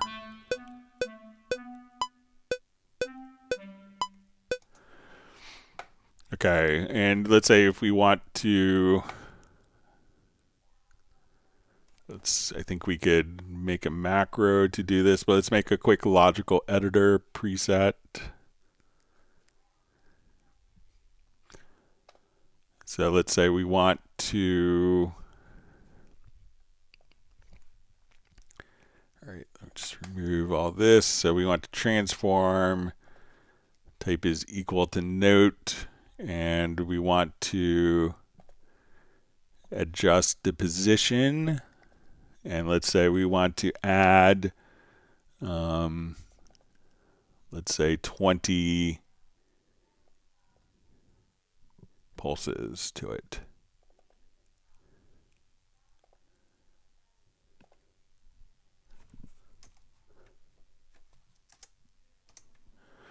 Okay, so let's say, we'll say we're going to save this as a preset.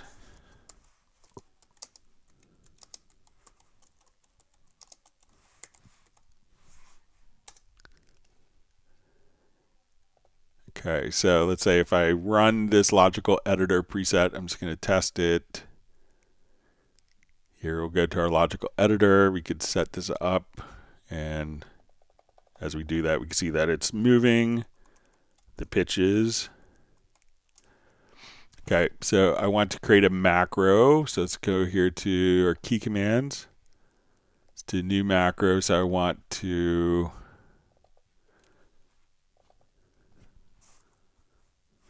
duplicate and slide, we'll call it.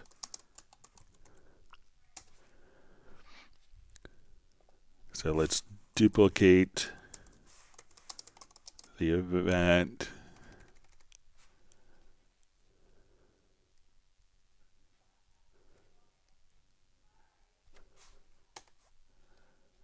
So I'm going to choose edit, duplicate, and then we want to go to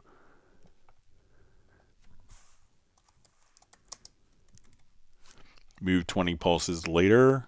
So I'm going to add that command. All right, so let's say if I did this correctly, I'll run the macro, we'll duplicate the event, and it's going to move over. So if we listen to it,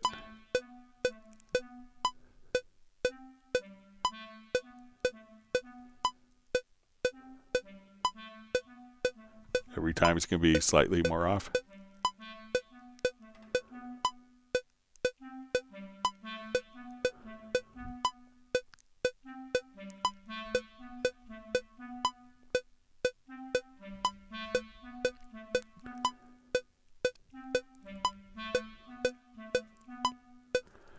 So now if we wanted to compare the timing, let's say if we glue all of these together, so just grab my glue gun, hold down Alt or Option. So we see that this is going to be right on the beat. And by the time we get to, we can see that it's going to be off the beat here by 20 pulses every single time.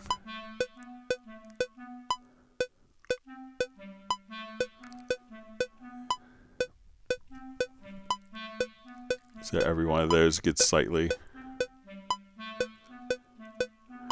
more out of time. So, you could set how much time you want it to shift in the logical editor preset. So once you come over here, but that's whatever value you want. So you could just kind of make a macro, and so you just want to select the notes and position, and you could add whatever value, whether it's in PPQ, seconds, samples, frames, whatever you want it to. So let me know if that works for you.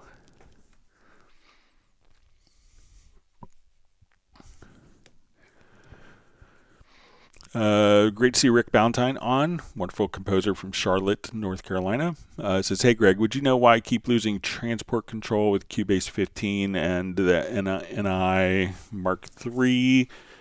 So let me know if you're utilizing it as a MIDI remote, or if you're utilizing it as like a Mackie control. And just out of curiosity, if when you lose control, do you still see Like if I hit MIDI and move MIDI, I would see MIDI activity still here. See if when you hit the transport, if Cubase is still seeing MIDI data there. So you can see if it's a communication problem for an NI, not the controller not transmitting MIDI, or if it's like the MIDI is coming in and maybe there's two different setups for, if you know, sometimes if you're using both a MIDI remote and if you have something like a generic remote, these things could conflict with each other. So make sure that you don't have, you know, like two different remote control protocols set up for the same controller. And let me know what you find, Rick. Great to see you on. Everyone check out Rick's work.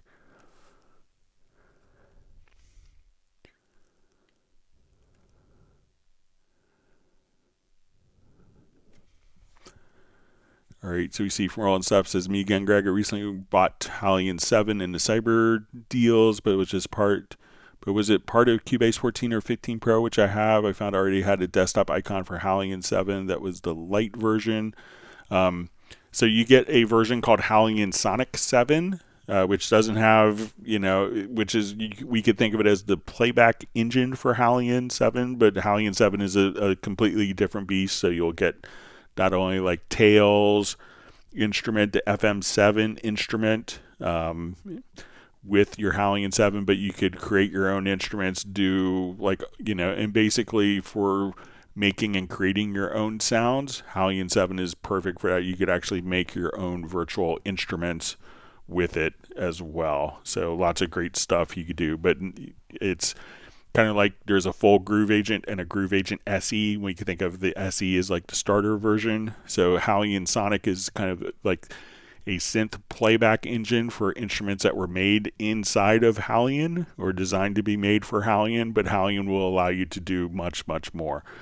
So while it shares the name HALion, there's a HALion 7 and a HALion Sonic 7, and HALion Sonic 7 is the one that's kind of a subset of the features of the full HALion 7. So you didn't buy something you already had.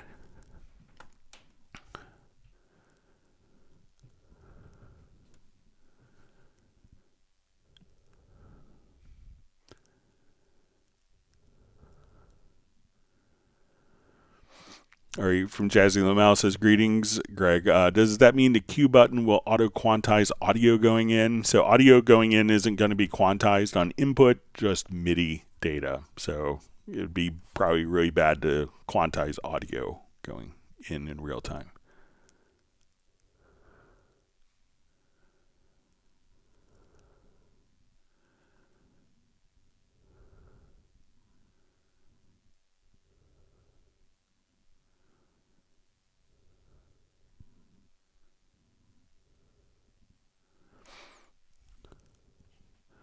All right, so we see from Chris Higginson says, hi Greg, could you please explain the functionality of the Omni button in Groove Agent 5? All right, let's take a look. Let's see if I can find it.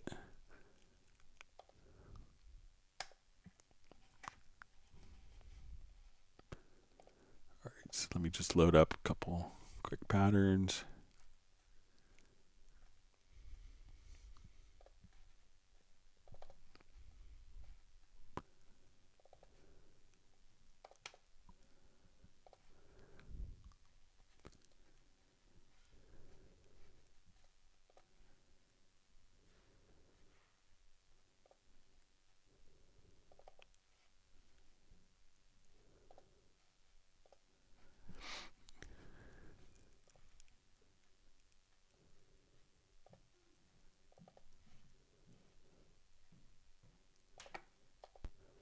All right, so let's say we have multiple kits open. So I come over here, we hear that, we come. So if we go to our instrument set here, we can, and all right, so let me see if I can find if it's maybe in the pattern mode.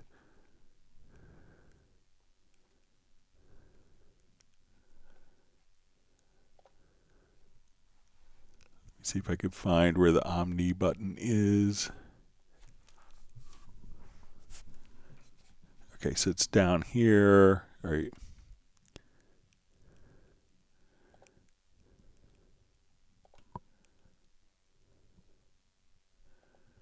Okay, so when we're doing this, it's not necessarily with multi-patterns. But what the Omni button does here is sometimes when we have like large kits, so let's say if we come over here and we go to our instrument kit, you know, we could have sounds that are going like, especially since we have to replicate so many different states of hi-hat.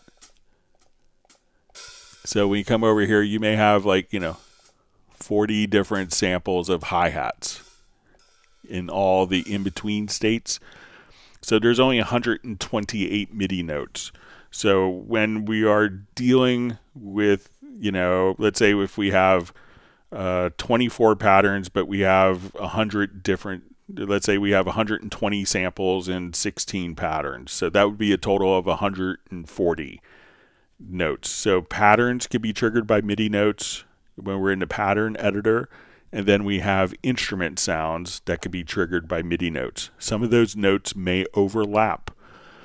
So when we click on, and we're in the pattern mode and we go to Omni, what this would allow us to do is to create a separate MIDI port for the patterns and a separate MIDI port for the instruments so that when those MIDI notes overlap, that they don't conflict with each other.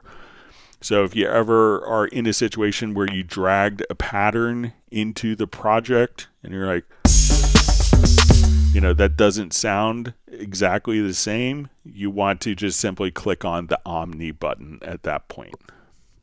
And then that will, when patterns are dragged in, it's not trying to trigger the pattern and the sounds at the same time from a single MIDI note message. So when you drag patterns in, just simply enable Omni, and that creates a separate MIDI port for patterns and a separate MIDI port for the instruments to be triggered.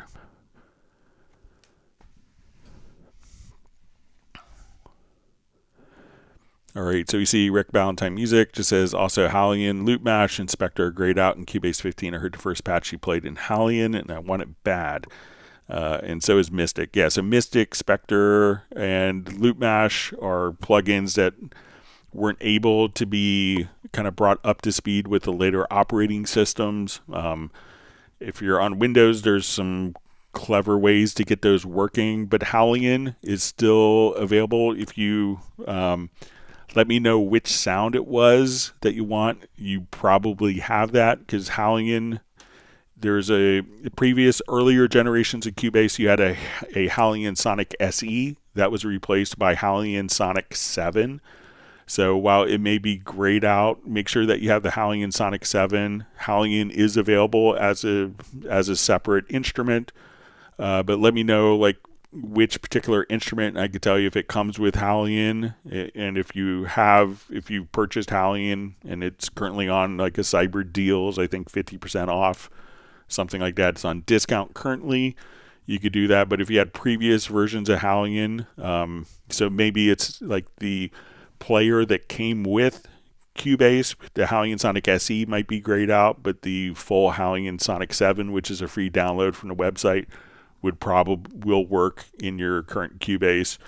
And again, let me know like which patch it was, and I could tell you if that's some of the sound libraries come with HALion only and not with HALion Sonic, but a lot of them will be shared.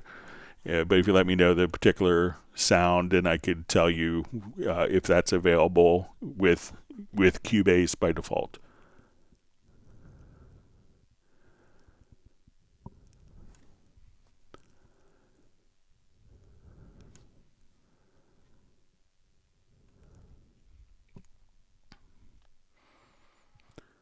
All right, so we see Spacer584 says, thank you, Greg, so appreciate it.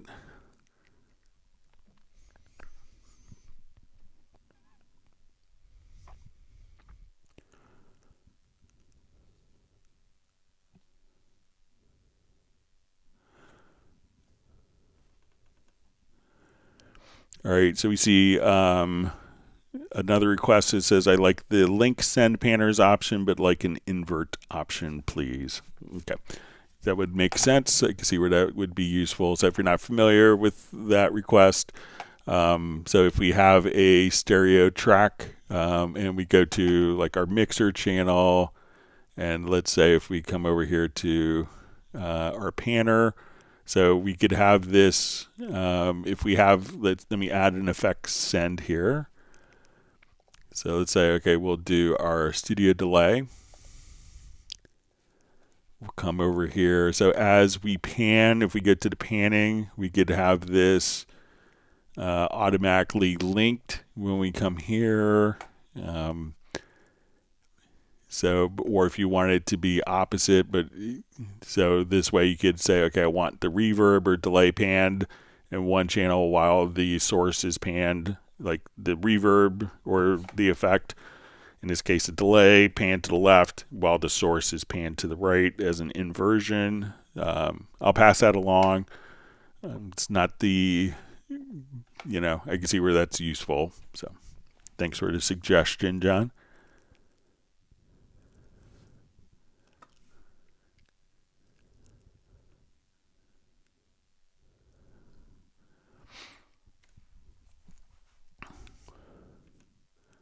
All right, so we see Rick Ballantyne just says, what upgrade would I choose if I have the HALion version included with the one included with Cubase 15? So check to, so it might be, so let's take a look. So if we go to Steinberg website,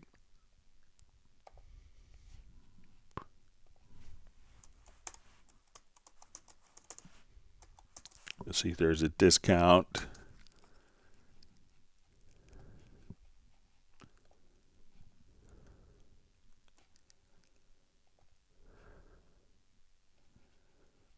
So currently it's on sale for,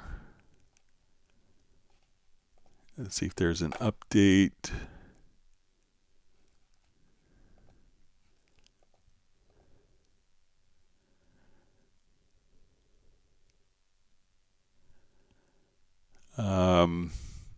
Yeah, so sometimes, since, check that particular library, but if you wanted to, check out, you could get the full versions on sale for 50% off currently, which is a great deal. And it's a wonderful sound design tool, Rick, as well, because you could, build up your own sounds and instruments very easily. And if you have an earlier version, you could do this. So if you have these are all kind of paid versions and not necessarily from what you have. Sometimes, there may not be a paid discount for the upgrade if you didn't buy the original. If you have like kind of one that comes inside of Cubase, sometimes there may be promotions for that. But generally, that promotion mathematically would work out to be more than what the current sales price is. So, and Jazzy posted Rick's YouTube channel. Everyone check it out.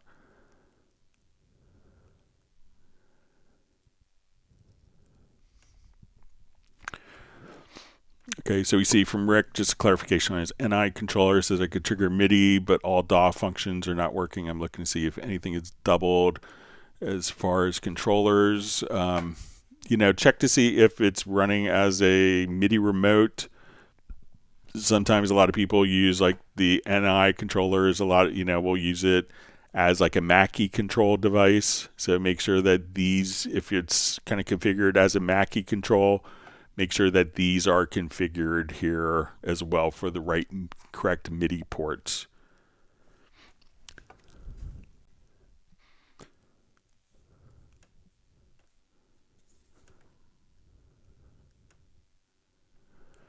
All right, so we see Sable's just saying hi to everyone. Says picked up Cubase 15 and WaveLab 12 Pro. Sorry, Mr. Zoom. So we'll look forward to catching up with you on the next Zoom, see what gadgets you've gotten. So we hope you had a wonderful Thanksgiving, Sable. All right, you see Gerald Ely says a lot to digest today. Great stream as always, Greg. Have to jump now. Hope to see you on Friday. So.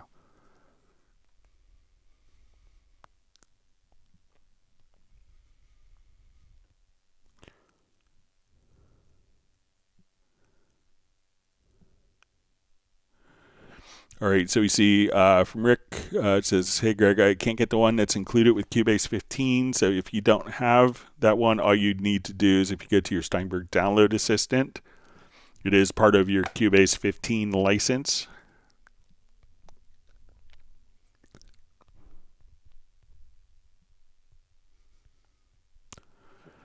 So once you go to like your Cubase 15 downloads here, so let's say you go to Cubase Pro 15, you'd see your virtual instrument and libraries, and then you could see the HALion Sonic instrument and the HALion Sonic selection content. So download that first and see if your content is already available for you. So that preset may be in there already.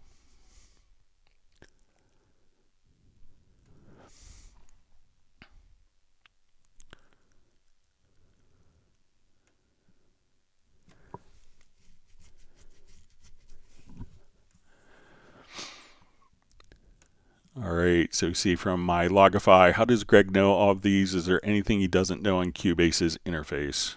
I'm always learning new things, and I'll probably learn something new in every live stream. Next question, am I also close to the developers? I don't have any, like, I will, I'm part of the beta testing team, so I actively participate in that. I don't necessarily... it's rare that I would reach out directly to a developer. There's kind of, I'm not a Steinberg employee. I work for the American distributor of Steinberg products, and I primarily focus just on that. So I will consider myself an honorary Steinberg employee. So I don't have access to any of their internal emails or like looking for someone because I'm on the Yamaha Corporation of America's kind of corporate list, but not on Steinberg's. But when, if I need to reach someone, I know how to do it. And, I'm in touch with people at Steinberg regularly, but not necessarily developers. And I've just been thankful. I've been running it a long time and I've made mistakes before other people do. And I could maybe explain to help people out.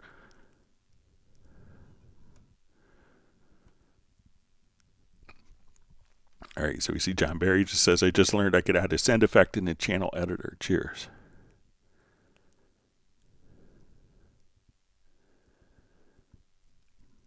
All right, so Rick was just saying, thinks it's Dark Planet. Yeah, I'll check just to see if that is... check to see... download the HALion Sonic selection, and I'll see if that might be included in the maybe someone else that doesn't own a HALion license. Let me just see if we could.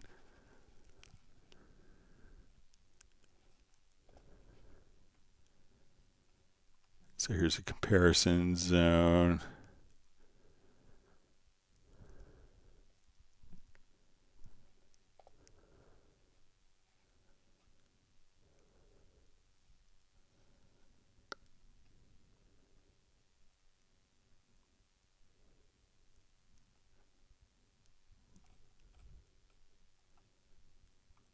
Just see if Dark Planet is sold separately.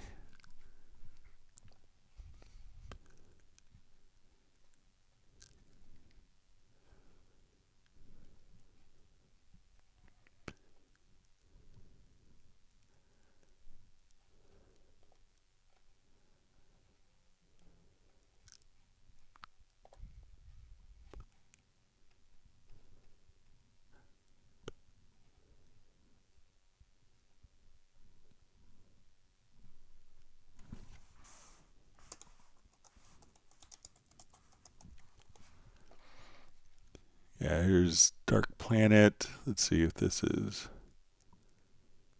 Yeah, this is a good one.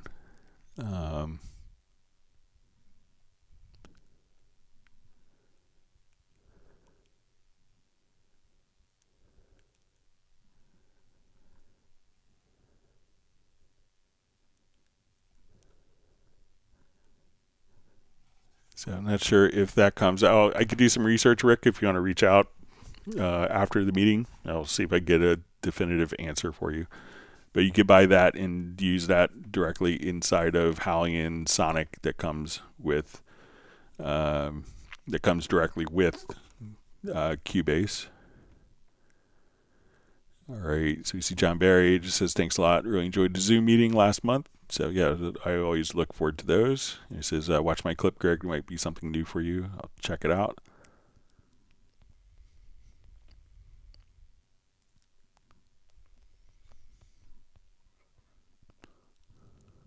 All right, wonderful to see Mark Rabin on from Montana.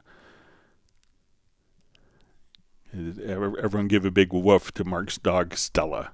Woof.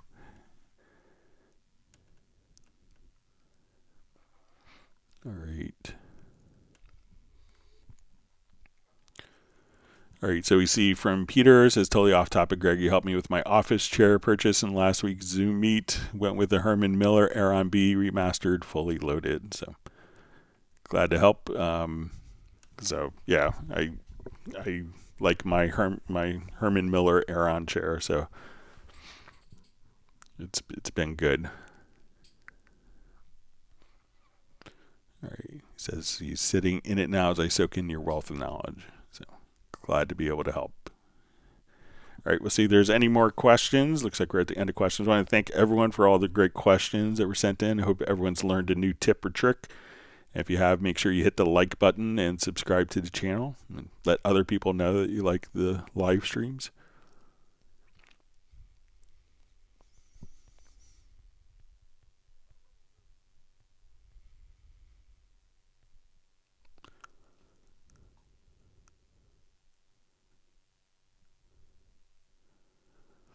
All right, Sable's just mentioning, for anyone who picked up any promos, find your receipt and redeem code by searching email from FastSpring. That's kind of our provider for our online shop.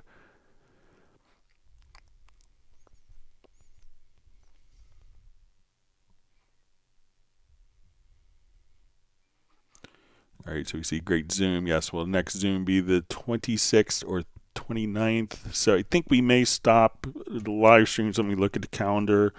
When the last live stream, I'll probably take some time off. I have to burn some vacation time or lose it, which I usually do.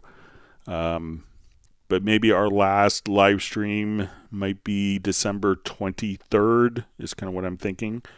And we'll take the week off. 25th would be on the Thursday. So probably maybe my last live stream for the year would be December 23rd.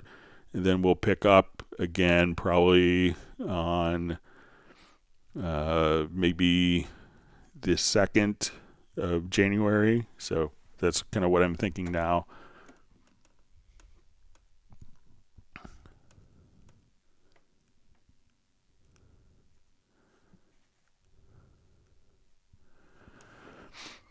All right, so we see a nice comment from Mark. Says, I just want to say how much I appreciate streaming. I know you speak for a lot of us, if not for all of us, and see how hard you work in and Jazz Dude works. And yeah, it doesn't go unnoticed. Grateful. Thank you for the kind words. It always means a lot. So we see Soul Sound Officials. This question, when reducing Cubase size to minus 25%, I had the plugin still very large. How to fix it? One of the things that you can do now is each of the plugins can also be kind of probably independently scaled to all of your Cubase plugins. So if you just come right over here, you could say, let's go to the user interface scaling. So you can say, okay, I want to make it minus 25%. Or let's say you're like myself and you have Mr. Magoo vision. You want to see everything bigger. So just kind of click, and this is a feature of 15. So you could scale all the included plugins just like that. So.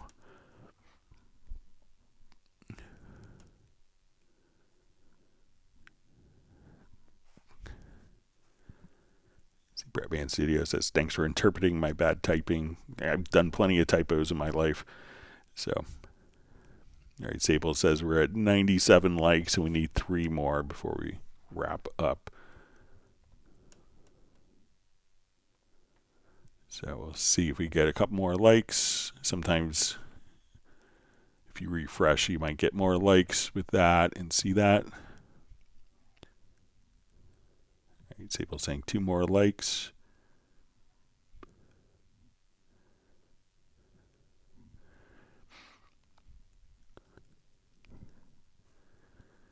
All right, Jazz Dude has kind words. Says, thank you, Greg, and all the Cubase Nation. We are a great community in a world of chaos and confusion. Friendship counts the most. That's a great sentiment to express. All right, we'll see if there's any more that come in. See if there's another question. If not, we'll wrap up just a couple minutes early. We'll be back on Friday starting at 1 p.m. U.S. Eastern Time.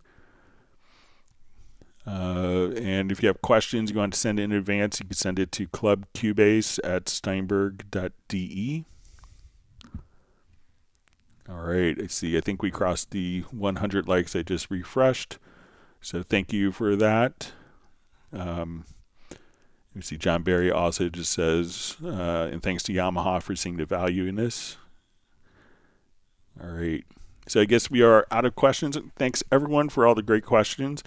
And we look forward to seeing everyone back on Friday. Everyone stay safe and healthy, and we'll see you back Friday at 1 p.m. U.S. Eastern Time. Goodbye.